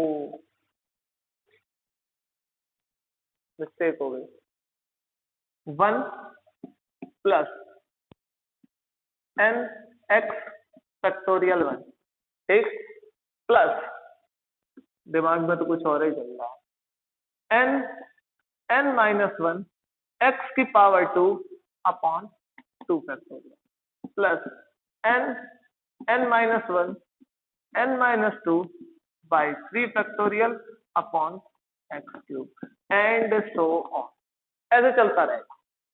सर x अगर बहुत ज्यादा छोटा है 1 से तो बेटा उसके हायर ऑर्डर क्या होंगे, 0.1 में 0.1 का ही अगर आप मल्टीप्लाई करोगे तो बेटा क्या हो जाएगा 0.0001। तो बेटा कोई क्वांटिटी पहले से छोटी है उसका स्क्वायर करोगे तो और छोटा हो जाएगा। तो इसका मतलब क्या हुआ, हायर ऑर्डर पावर को हम क्या कर देंगे, इग्नोर। जैसे ही हायर ऑर्डर पावर को हम इग्नोर करेंगे बेटा तो वैसे ही हम क्या करेंगे, ये सारी पावर क्या हो जाएंगी यहाँ पर इग्नोर। बेटा फिर बचेगा क्या, ये बचेगा, और वो क्या होगा g dash is equal to G 1 plus, बेटा प्लस n पॉजिटिव था, यहां मेरा n क्या है माइनस, x की जगह क्या लिख देंगे h अपॉन r। और कुछ है, डन। तो बेटा ये है आपका ग्रेविटी का फॉर्मूला हाइट के लिए, जब आप h को क्या मान के चलोगे, इग्नोर करके चलोगे तब, ठीक है। बट याद रखना, but applicable only for h is very very very much less than r, ठीक है। h बहुत कम होना चाहिए r के कंपैरिजन में, तभी ये फॉर्मूला वैलिड होगा, नहीं तो मैंने तो पहले बोल रखा है कि सबसे जनरल फॉर्मूला तो बेटा ये है आपका। यहाँ तो मैंने अप्रोक्सीमेशन किया है, क्या किया है, अप्रोक्सीमेशन किया है मैंने, ठीक। अगर h 0 हो गया तो g dash is equal to G means object surface पे, ठीक है। तो ये है आपका formula effect due to height, gravitational field का इफेक्ट हाइट के कारण क्या होगा, हमने उसकी बात की है, ठीक। आई होप समझ में आया होगा, ठीक है। चलिए अब बात कर लेते हैं effect due to depth, effect due to depth. चलिए शुरू करते हैं, इसको टाइम बेटा, तो आप ये फॉर्मूला याद रखिएगा। तो सरफेस के ऊपर जाने पे ग्रेविटी हमेशा क्या होगी, घटेगी, बढ़ेगी नहीं, ठीक है। क्या होगी, घटेगी बढ़ेगी। डेप्थ की बात करें तो सपोज कीजिए m मास यूनिफॉर्मली डिस्ट्रीब्यूटेड, एक टनल बना दिया और खोदते हुए बेटा एक मजदूर लगा, खोदते खोदते एक मास को यहाँ पे जाके रख दिया, ठीक है। टनल की जो डेप्थ थी वो थी d, क्या थी d। तो बेटा इस छोटे से m की, इस छोटे से m की यहां से डिस्टेंस क्या हो जाएगी, तो मैं क्या, मैं r माइनस डी लिख दूं, कोई दिक्कत, अरे r रेडियस, डेप्थ d तक तो खोद ही दिया, तो बेटा डिस्टेंस ये क्या हो जाएगी r माइनस डी। अब सर इन साइड के लिए ग्रेविटेशनल फील्ड इंटेंसिटी कुछ थी, अलग सी थी, और वो अलग सी क्या थी बेटा? Eg इनसाइड क्या थी? जी एम आर क्यूब, और साथ में क्या था बेटा? आर। और ये आर डिस्टेंस कहां से थी? सेंटर से उस मास की। तो बेटा सेंटर से उस मास की डिस्टेंस कितनी है अभी इस समय? R minus D. याद रखिएगा, इसीलिए मैंने बोला था सेंटर से वो डिस्टेंस, इसलिए मैंने आर माइनस डी लिखा भी है। तो अगर सर मुझे फोर्स चाहिए, तो फोर्स का मतलब क्या हुआ? जिसपे फोर्स, मास पे फोर्स लग रहा है वो, और साथ में उस पॉइंट की ग्रेविटेशनल फील्ड इंटेंसिटी, उनका प्रोडक्ट। सर मैं यहाँ पे मान के चल रहा हूँ कि ये जो अर्थ इतना पार्ट इसका खींच रहा है वो क्या है? एम जी डैश। जी डैश, कोई जी डैश निकालना है इफेक्टिव, तो बेटा क्या लिख दिया? M ji dash is equal to M E G. M से एम कैंसिल, जी डैश कितना होगा sir? G M R cube. Sir centre से इसकी डिस्टेंस कितनी हो जाएगी? R minus D. क्या हो जाएगी? R minus D. अब बेटा खुद देखो, ये तो आपका हो गया जनरल फॉर्मूला। क्या हो गया? General formula. अब बेटा आप खुद कोशिश करो देखने की कि अगर मैंने डी को बढ़ाया, क्या किया? डी को बढ़ाया, तो बेटा नेगेटिव पार्ट बढ़ रहा है। ये देखो आर माइनस डी है, अगर मैं डी को बढ़ाऊंगा तो बेटा ये क्या होगा? छोटा होगा। अगर कोई चीज छोटी होगी तो बेटा उसको अगर मैं किसी क्वांटिटी, फिक्स क्वांटिटी से अगर मैं मल्टीप्लाई करूंगा तो वो और छोटी हो जाएगी ना। तो जैसे जैसे मैं डी को बढ़ा रहा हूं, मेरा जी डैश क्या हो रहा है? कम हो रहा है। मिस, मैं चाहे ऊपर जा रहा हूं या मैं नीचे जा रहा हूं, दोनों ही केस में बेटा मेरा आंसर क्या आने वाला है? दोनों ही केस में मेरा आंसर क्या आने वाला है? Gravity decreases. दोनों ही केस में आंसर क्या आएगा? कि मेरी ग्रेविटी, चाहे मैं ऊपर जाऊं शक्तिमान की तरह उड़ते हुए, या सुपरमैन की तरह ऐसे हाथ लेते हुए जमीन के अंदर धंस जाऊं, आंसर में क्या चेंज आ रहा है? कि ग्रेविटी डिक्रीज ही कर रही है। क्या कर रही है? Gravity decrease. अब लोग कहेंगे कि सर अगर मैं अर्थ सरफेस पे पहुंच गया तो डी को आर रख देते हैं, जीरो हो जाएगी ग्रेविटी। बेटा याद रखो, डी कहां से लियो? यहां से। जब तुम सरफेस पे पहुंच गए तो तुमने कोई डेप्थ ही नहीं ली, तो डी जीरो होगा ना कि आर। ठीक है, अगर दिमाग में ऐसे खुरापात आए तो बेटा जैसे ही आपने डी को जीरो लिया, सरफेस पे हो, तो बेटा आर आया, आर से आर कैंसिल हो गया, R square, GM upon R square क्या था? वही ग्रेविटी जो सरफेस पे थी। यहाँ से ही बनता है काम। देखो जी डैश इज इक्वल टू, बेटा आर को कॉमन ले लेता हूं ऊपर से, जैसे ही कॉमन लूंगा तो आपको मालूम क्या होने वाला है? 1 minus D upon R. Sir ये आर से एक स्क्वायर कैंसिल, तो जी डैश कितना आ गया बेटा मेरे पास? Sir GM upon R square क्या होता है? Gravity at surface upon, upon क्या बेटा? ये तो यही है, 1 माइनस डी अपॉन, ये रहा बेटा आपका फॉर्मूला, जी 1 माइनस डी। ठीक है, इसमें ज्यादा बुद्धि नहीं लगानी पड़ी, ना अप्रोक्सीमेशन लगाना पड़ा। ठीक है, जनरल फॉर्मूला भी यही है, अप्रोक्सीमेटेड फॉर्मूला भी यही है। ठीक है, तो डेप्थ के लिए और एल्टीट्यूड के लिए, दोनों के लिए हम लोगों ने ग्रेविटी का क्या इफेक्ट होगा वो सब मैथमेटिकल प्रूफ देख लिया। चाहे मैं ऊपर जाऊं चाहे नीचे जाऊं, हमेशा ग्रेविटी डिक्रीज करेगी। सरफेस पर मैक्सिमम रहने वाली है, बाकी सब जगह ऊपर जाने और नीचे जाने पर डिक्रीज करेगी। क्लियर? अब बेटा हमारा जो अगला पॉइंट आने वाला है वो है ग्रेविटेशनल पोटेंशियल। क्या है ग्रेविटेशनल? तो बेटा अब हमारा अगला टॉपिक है ग्रेविटेशनल पोटेंशियल। तो ग्रेविटेशनल पोटेंशियल होता क्या है? तो एक system of particles, system of masses लिख दो या सिस्टम ऑफ पार्टिकल लिख दो, जिसके कारण बेटा किसी पी पॉइंट पे मुझे निकालना है ग्रेविटेशनल पोटेंशियल। ठीक है, इस पी पॉइंट पे निकालना है ग्रेविटेशनल पोटेंशियल, किससे रिप्रेजेंट किया? वीपी से। ठीक, तो ये बेटा रेफरेंस पॉइंट लेके चल रहा हूं। क्या लेके चल रहा हूं? Reference point. ठीक है, रेफरेंस पॉइंट इनफाइनाइट भी हो सकता है, किसी फाइनाइट भी हो सकता है। Doesn't matter. बट ग्रेविटेशन की बेटा रेंज इनफाइनाइट होती है तो हम रेफरेंस पॉइंट को जनरली इनफाइनाइट से मान के ही सॉल्व करते हैं चीजों को, ठीक। तो ध्यान से सुनो, ग्रेविटेशनल पोटेंशियल होता क्या है बेटा, यहां से इनफाइनाइट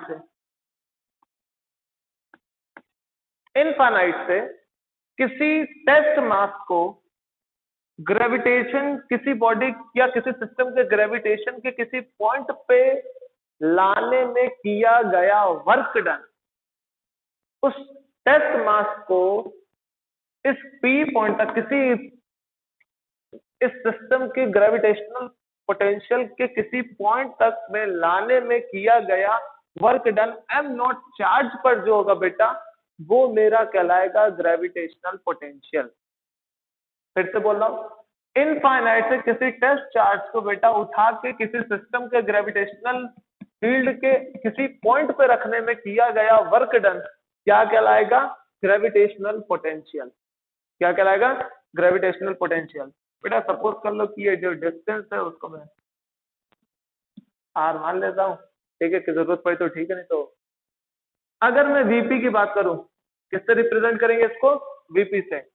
तो बेटा मैं क्या लिखूंगा, देखो कैसे डिफाइन करते हैं, work done by external force to displace infinite from infinite to P upon M not.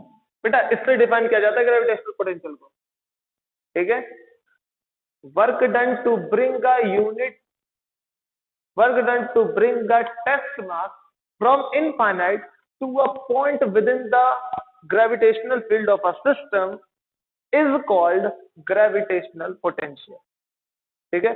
External force ने काम किया है, बट बेटा याद रखिएगा जब कभी भी एक्सटर्नल फोर्स काम करेगा तो वो कैसा करना चाहिए, स्लोली, बहुत धीरे, वेरी स्लोली भी लिख सकते हो। क्यों, कारण जानो।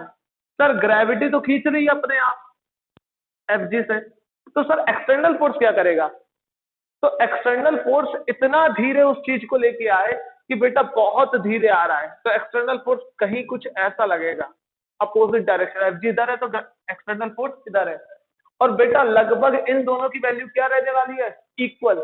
बट हमें मालूम है कि सर बहुत धीरे लाना है इस मास को, क्या लाना है, बहुत धीरे। अगर सर बहुत धीरे लाना है तो इसका मतलब एफ जी जो होगा, एफ जी जो होगा वो हल्का सा, बहुत हल्का सा क्या होगा बेटा, एफ एक्सटर्नल से बड़ा होना चाहिए। बट कैलकुलेटिव मेथड के लिए, कैलकुलेशन के हिसाब से बेटा हम लगभग इसको क्या मान के चलते हैं, इक्वल। क्या मान के चलते हैं, इक्वल। जैसे समझो ये दो हाथ है, ठीक है, यहां से यहां तक एक चौक को लेके आने बकर 3 साल में आना चाहिए चौक, तो बेटा ये चौक धीरे धीरे धीरे धीरे आएगा। तो बेटा अगर आप कभी 10:15 पे अगस्त में पहुंचे और देखा कि चौक की पोजीशन क्या, तो चौक ऐसे दिखेगा आपको रेस्ट पर। मीन्स जिस समय आप इसको ऑब्जर्व कर रहे हो उस समय बेटा इस पे नेट फोर्स क्या दिखेगी, कंसीडर की जाएगी, जीरो। क्या कही जाएगी, जीरो। बट इसका मतलब ये तो नहीं कि मूव नहीं कर रहा है, 3 साल में पहुंचेगा बट मूव तो कर रहा है ना, तो बहुत माइन्यूट सा बेटा एफ जी क्या होगा, एक्सटर्नल फोर्स से बड़ा। तो लगभग हम मैथमेटिकली सिंप्लिसिटी के लिए हम मान के चलते कि दोनों क्या है, इक्वल। दोनों क्या है, इक्वल, ठीक है। तो इसको कहते हैं बेटा पोटेंशियल का डेफिनेशन। एक और डेफिनेशन लिख सकते हैं, सर हम लोग वर्क एनर्जी में पढ़ चुके हैं कि अगर कोई कंजर्वेटिव फोर्स वर्क करेगी तो चेंज इन पोटेंशियल एनर्जी या जो वर्क डन होगा वो क्या आएगा, नेगेटिव फॉर्म में आना चाहिए। तो अगर बेटा मैंने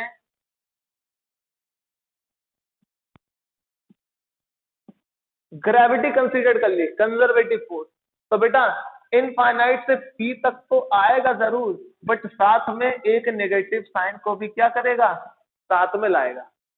नेगेटिव साइन को भी क्या लाएगा बेटा, साथ में लेकर आएगा, ठीक है।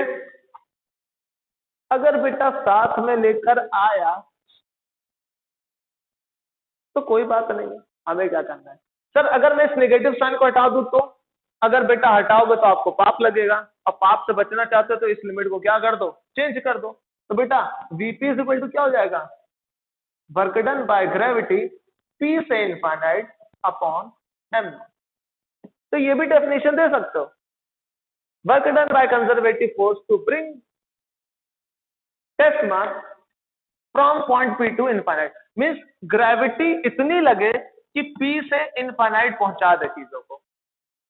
है सर, ये कैसी बात कर रहे हो आप, ग्रेविटी तो खींचेगी इधर। तो बेटा वही तो बोल रहा हूं ना, लिमिट चेंज कर दी, इसलिए तो लिमिट चेंज की है। डेफिनेशन देखो, यहाँ ग्रेविटी तो उधर खींचती तो नेगेटिव साइन लगाया था, मगर मुझे लिमिट को चेंज करना पड़ा तो क्या हुआ बेटा, यहाँ से अगर कंजर्वेटिव फोर्स को अगर शिफ्ट किया जाए तो यहाँ पर अगर मैं एक्सटर्नल फोर्स ना लगाऊं तो ग्रेविटी धीरे धीरे धीरे धीरे धीरे धीरे क्या कर देगी, यहाँ तक ले आएगी अपने आप। तो ग्रेविटी ने अगर कोई वर्क किया, ग्रेविटी ने अगर कोई वर्क किया तो वो उस सिस्टम के अंदर पोटेंशियल एनर्जी के नेगेटिव फॉर्म में स्टोर्ड होता है। ये मैंने वर्क एनर्जी में पढ़ा रखा है कि change in potential energy is equal to negative of work done by conservative force. ठीक है, तो बेटा इनमें से कोई भी डेफिनेशन अपन लोग यूज कर सकते हैं, कोई दिक्कत की बात नहीं। ठीक, हाँ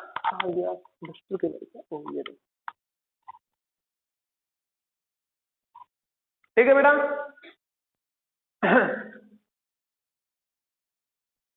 चलो थोड़ी सी और बात कर लेते हैं अच्छे से।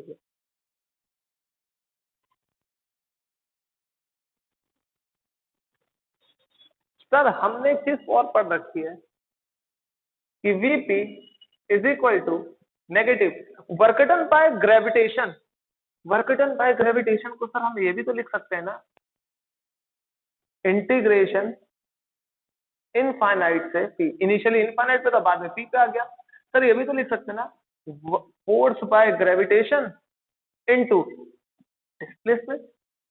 अरे बिल्कुल, हक के आपका लिखना तो ठीक है, फोर्स इनटू डिस्प्लेसमेंट यही तो होता था, और साथ में नीचे क्या था बेटा, एम नॉट मास।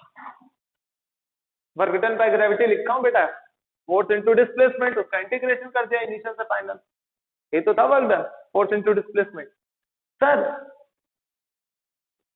अब मैं क्या कर रहा हूं, इस Fg को मैं ग्रेविटेशनल फील्ड इंटेंसिटी के फॉर्म में लिखना चाह रहा हूं, लिख दीजिए, हमने रोका ही नहीं सर आपको, हम तो समझदार बच्चे हैं और हम ये बोलेंगे कि सर जैसे ही आप Fg को लिखोगे तो हम क्या बोलेंगे, टेस्ट मास का प्रोडक्ट और साथ में ग्रेविटेशनल फील्ड इंटेंसिटी क्या है, into D R upon M not.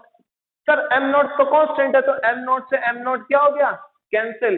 तो बेटा एक रिलेशन मिला आपको, और वो रिलेशन देखिए क्या है, gravitational potential is equal to negative of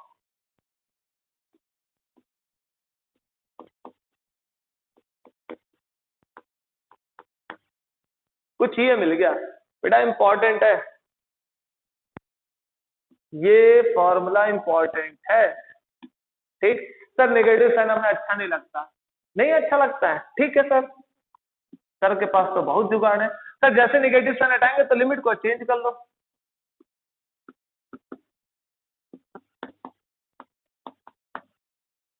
ये भी लिख सकते हैं, कोई दिक्कत नहीं। बट सर ये जो रिलेशन आया है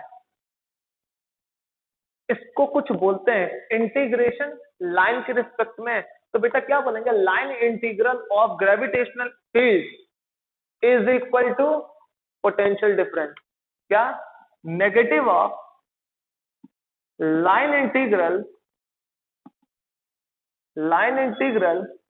of gravitational field intensity, gravitational field intensity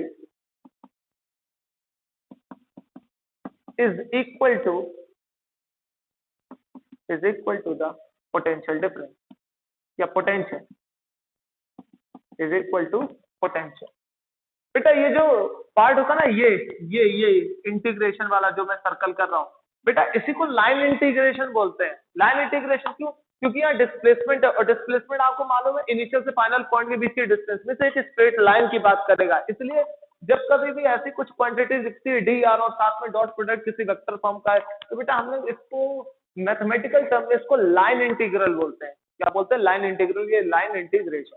ठीक है, तो क्या बोलेंगे, VP equal to negative of line integral of gravitational field intensity is equal to the potential. ठीक है, क्लियर? तो बेटा याद रखना, एग्जाम में क्वेश्चन पूछा जा सकता है, establish the relationship between gravitational potential and gravitational field intensity। तो बेटा ये रिलेशन आपको स्टेब्लिश करना पड़ेगा। ठीक है, चलिए आगे बढ़ते हैं। तो बेटा ये जनरली आपका ग्रेविटेशनल पोटेंशियल था, जिसका हम लोगों ने एक्सप्रेशन तो पूरा कैलकुलेट करके रख लिया है, और कैलकुलेशन के साथ साथ ये भी देख रहे हैं कि सारी चीजें लगभग सेम है, सब सही है। ठीक है, अब तक की बेटा बातें आपको शायद क्लियर हो गई होंगी कि क्या होने वाला है। ठीक, अब क्या करना है, अब क्या करना है?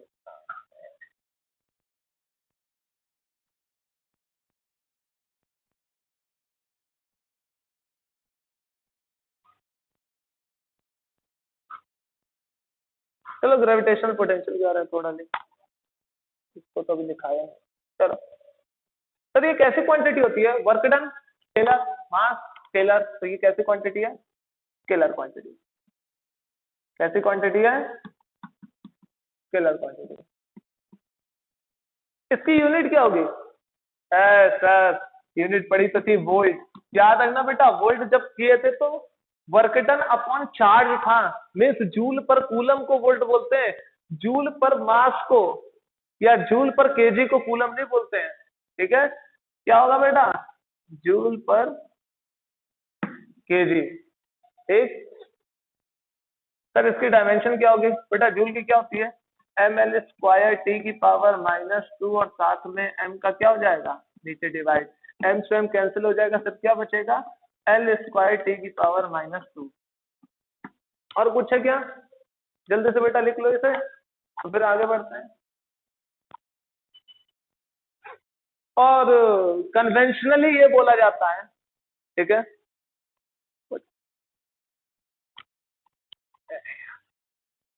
कन्वेंशनली ये बोला जाता है कि बेटा पोटेंशियल इनफाइनाइट पे क्या है? 0। बट मैं बोल दे रहा हूं, कन्वेंशनली इनफाइनाइट बोलो या फिर और पोटेंशियल एट रेफरेंस पॉइंट को 0 बोल दो, कोई दिक्कत की बात नहीं। किसी के रिस्पेक्ट में तो बात की जाएगी, यहाँ इनफाइनाइट के रिस्पेक्ट में बात की जा रही है, उसको 0 मान लिया पोटेंशियल।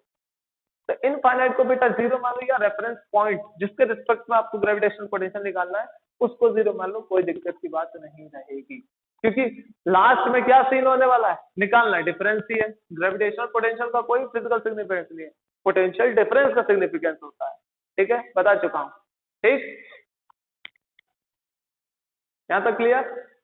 अब बेटा अगली हेडिंग हमारी थी ग्रेविटेशनल पोटेंशियल की बात कर ली, तो अब पॉइंट मास के लिए क्या होगा, अब उसकी बात करनी है। किसकी बात करनी है? पॉइंट मास के लिए अपन लोगों को बात करनी है। शुरू करते हैं बात। ग्रेविटेशनल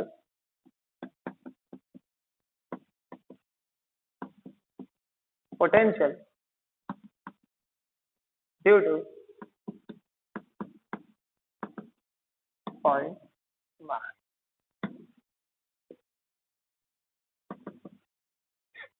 सर अगर मैं ग्रेविटेशनल पॉइंट पोटेंशियल को पॉइंट मास के बेसिस पर अगर मैं डिफाइन करना चाहूँ तो बेटा मैं क्या करूंगा? जैसे इंटेंसिटी की बात करते तो वैसे ही करते हैं। ये रहा स्मॉल m बढ़िया सा हमारा, और इससे करीब r डिस्टेंस दूर इस P पॉइंट पे अपने को पोटेंशियल जानना है।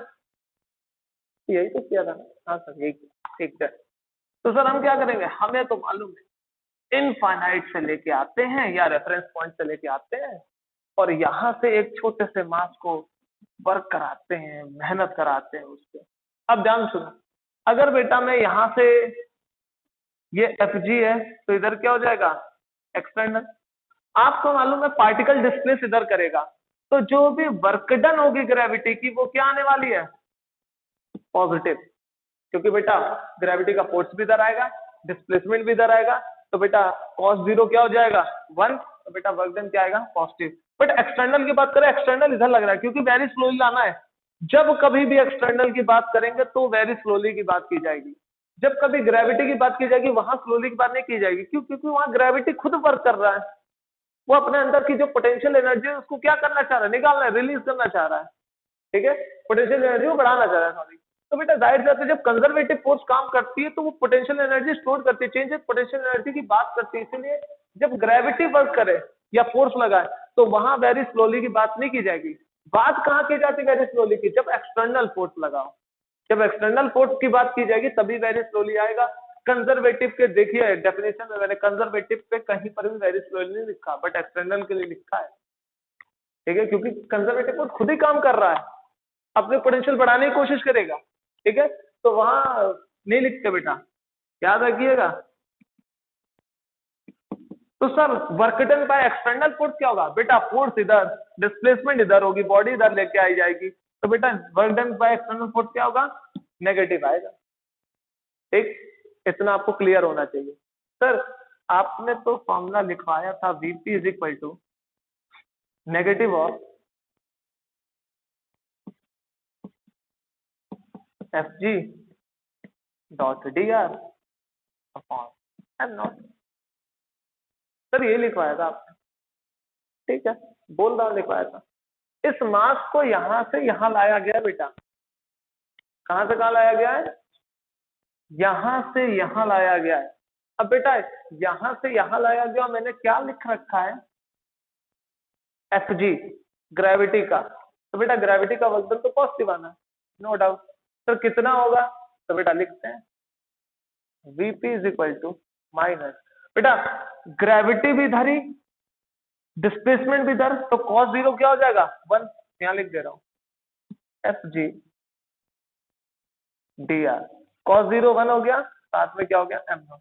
एफ जी कितना होगा? तो सर मान लेते हैं कि कुछ इस पॉइंट की बात कर लेते हैं, इस पॉइंट की बात कर लेते हैं, जो कि बेटा यहां से कितनी दूरी पर है? एक्स डिस्टेंस पर है, और यहाँ जो डिस्प्लेसमेंट हुआ है बेटा ये बहुत छोटा सा डी है। तो बेटा डी आर की जगह क्या हो जाएगा? D H. ठीक है सर, तो क्या होगा बेटा? जब ये एम नॉट यहां पर आएगा तो बेटा इस समय इसके पास ग्रेविटेशनल फोर्स क्या होगी? G M M naught upon distance क्या बेटा इस छोटे से पार्ट की? एक्स स्क्वायर, और साथ में क्या हो जाएगा बेटा? D X upon M naught. Sir limit कहां से कहां तक लगी बेटा? एक्स इनिशियली कहां था? इनफाइनाइट पे, और सर पहुंचना कहां है? अभी जस्ट बेटा आपको बताया था यहां से यहां तक की दूरी क्या थी? आर। तो बेटा क्या मान लिया? आर से इनफाइनाइट से आर। सर मास तो सब कांस्टेंट वांस्टेंट है, तो निकालने के बाद बेटा क्या बचेगा? VP is equal to minus G M M naught upon M naught, यहां हो जाएगा इनफाइनाइट से लेके R D X upon X. Sir M naught cancel, अरे गजब सर, मजा आ गया। वीपी इज इक्वल टू क्या हो जाएगा? माइनस जी एम, बेटा एक्स स्क्वायर का इंटीग्रेशन करोगे तो क्या होगा? माइनस एक्स की पावर -2, एक्स की पावर -2 करोगे तो क्या हो जाएगा? -1 अपॉन एक्स इनफाइनाइट से आर। तो बेटा वीपी क्या हो जाएगा? इस माइनस को अगर मल्टीप्लाई कर दी तो बेटा जी स्मॉल एम, तो यहाँ आ जाएगा 1 upon R minus 1 upon infinite. बेटा 1 अपॉन इनफाइनाइट हमें मालूम है क्या होता है? 0। तो बेटा फॉर्मूला क्या हो जाएगा? G M upon R. तो बेटा ये है आपका पोटेंशियल, क्या है आपका? पोटेंशियल। ठीक है, तो आपको दिख भी रहा है कि पोटेंशियल 1/r से क्या कर रहा है? वेरी कर रहा है। और बेटा 1 अपॉन आर से अगर वेरी करता है, इन्वर्सली प्रोपोर्शनल है, तो बेटा आपको मालूम है हाइपरबोलिक फंक्शन बनता है। इन्वर्सली प्रोपोर्शनल का बेटा ग्राफ क्या बनेगा? अगर आर और पोटेंशियल की बात करेंगे तो बेटा कैसा ग्राफ बनेगा? कुछ इस तरीके से ग्राफ बनता है। क्लियर? क्योंकि जी कांस्टेंट एम कांस्टेंट, तो वीपी जो होगा वो कैसा होगा पॉइंट मास के लिए? 1 अपॉन आर के बराबर होगा। ठीक है, तो ये था बेटा gravitational potential due two point mass. Result को याद रखिएगा, काम देगा। ठीक है, रिजल्ट को याद रखिएगा, काम देगा।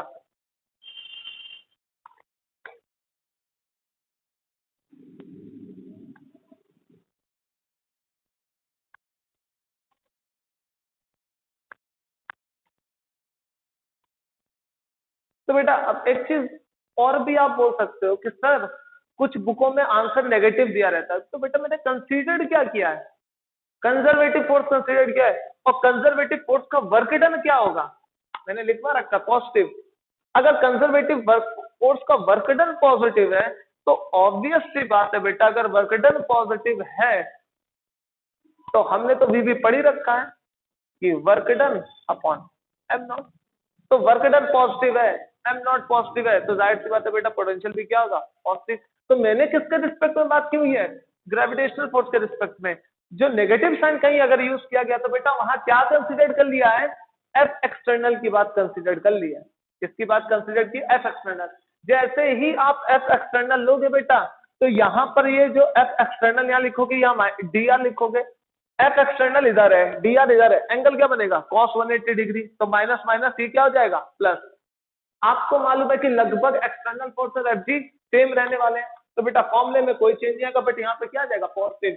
जब इसको फर्दर सॉल्व करोगे तो यहाँ पर क्या आ जाएगा, नेगेटिव आएगा। बट याद रखना मैंने ये किसके लिए सॉल्व किया है, प्रूव किया है बेटा, कंसीडर करके किसको, ग्रेविटेशनल के वर्क को। किसको, ग्रेविटेशनल फोर्स के वर्क को। ठीक है, अगर मैं एक्सटर्नल के वर्क डन को फोर्स करूंगा तो बेटा मुझे मालूम है नेगेटिव आएगा, और नेगेटिव अपॉन एम नॉट क्या हो जाता है, नेगेटिव पोटेंशियल आएगा।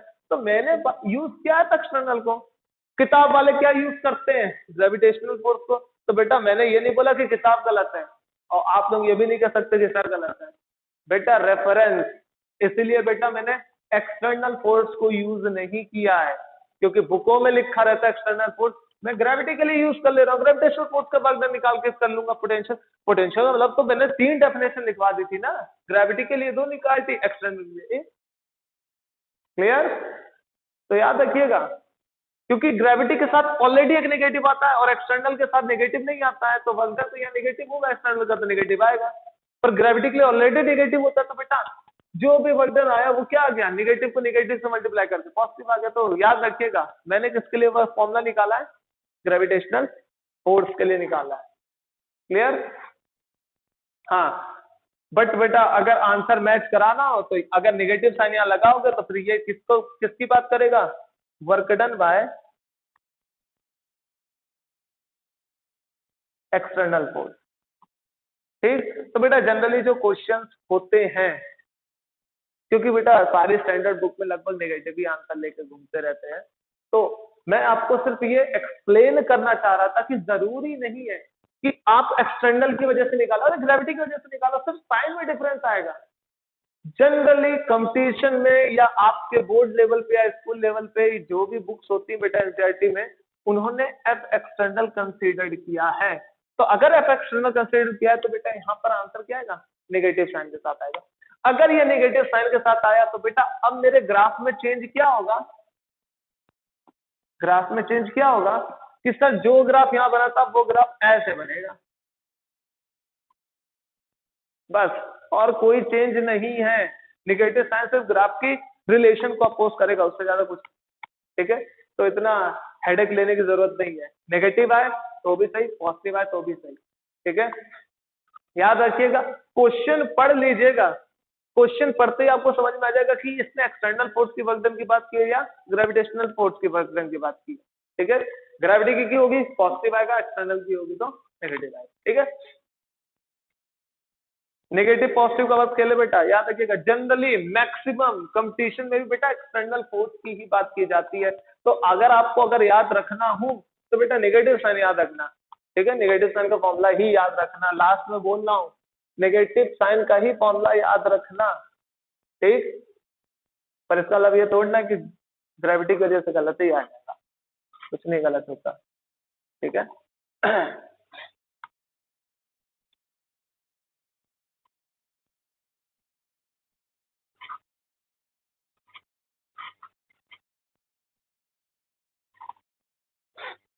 अब बेटा हमारा टॉपिक है ग्रेविटेशनल, मैंने कहा था प्रूफ नहीं दूंगा, gravitational potential due to solid sphere.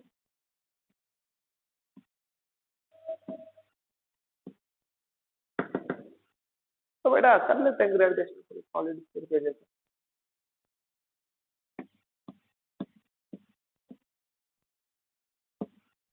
बेटा अगर सरफेस से बाहर वाले पॉइंट की अगर मैं बात करूं, इस पी पॉइंट की बात करूं आउटसाइड, तो यहाँ पर क्या मानेंगे कि पूरे यूनिफॉर्मली मास है, यूनिफॉर्मली डिस्ट्रीब्यूटेड है, ठीक है। तो इसकी वजह से बेटा यहाँ पर जो ग्रेविटेशनल पोटेंशियल होगी वो क्या होगी, -G m upon r square. r क्या बेटा, सेंटर से डिस्टेंस, ठीक है। तो आउटसाइड पॉइंट के लिए तो सॉरी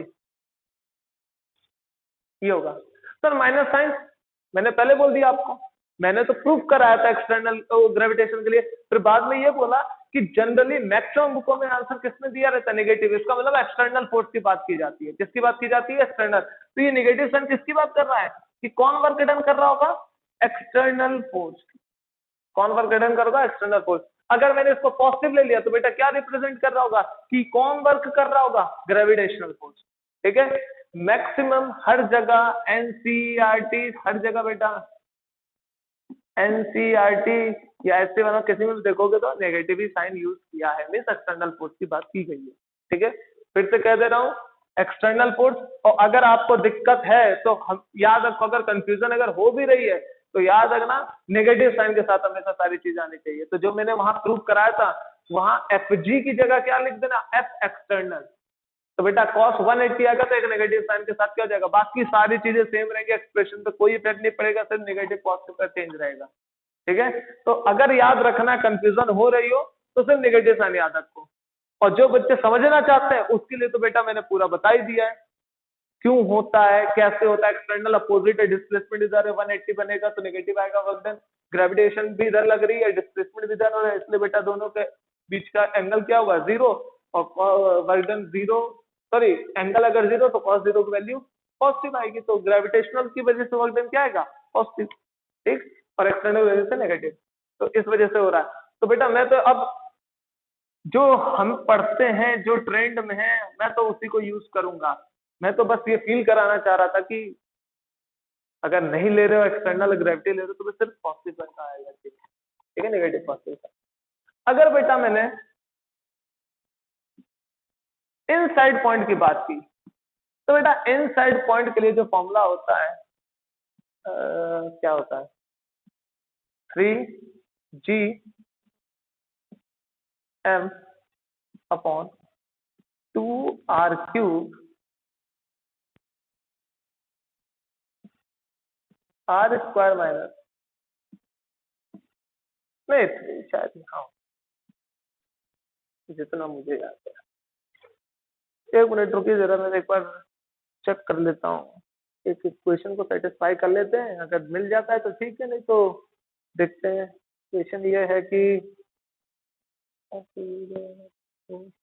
3r स्क्वायर हो जाएगा माइनस r स्क्वायर हो जाएगा, माइनस r स्क्वायर हो गया तो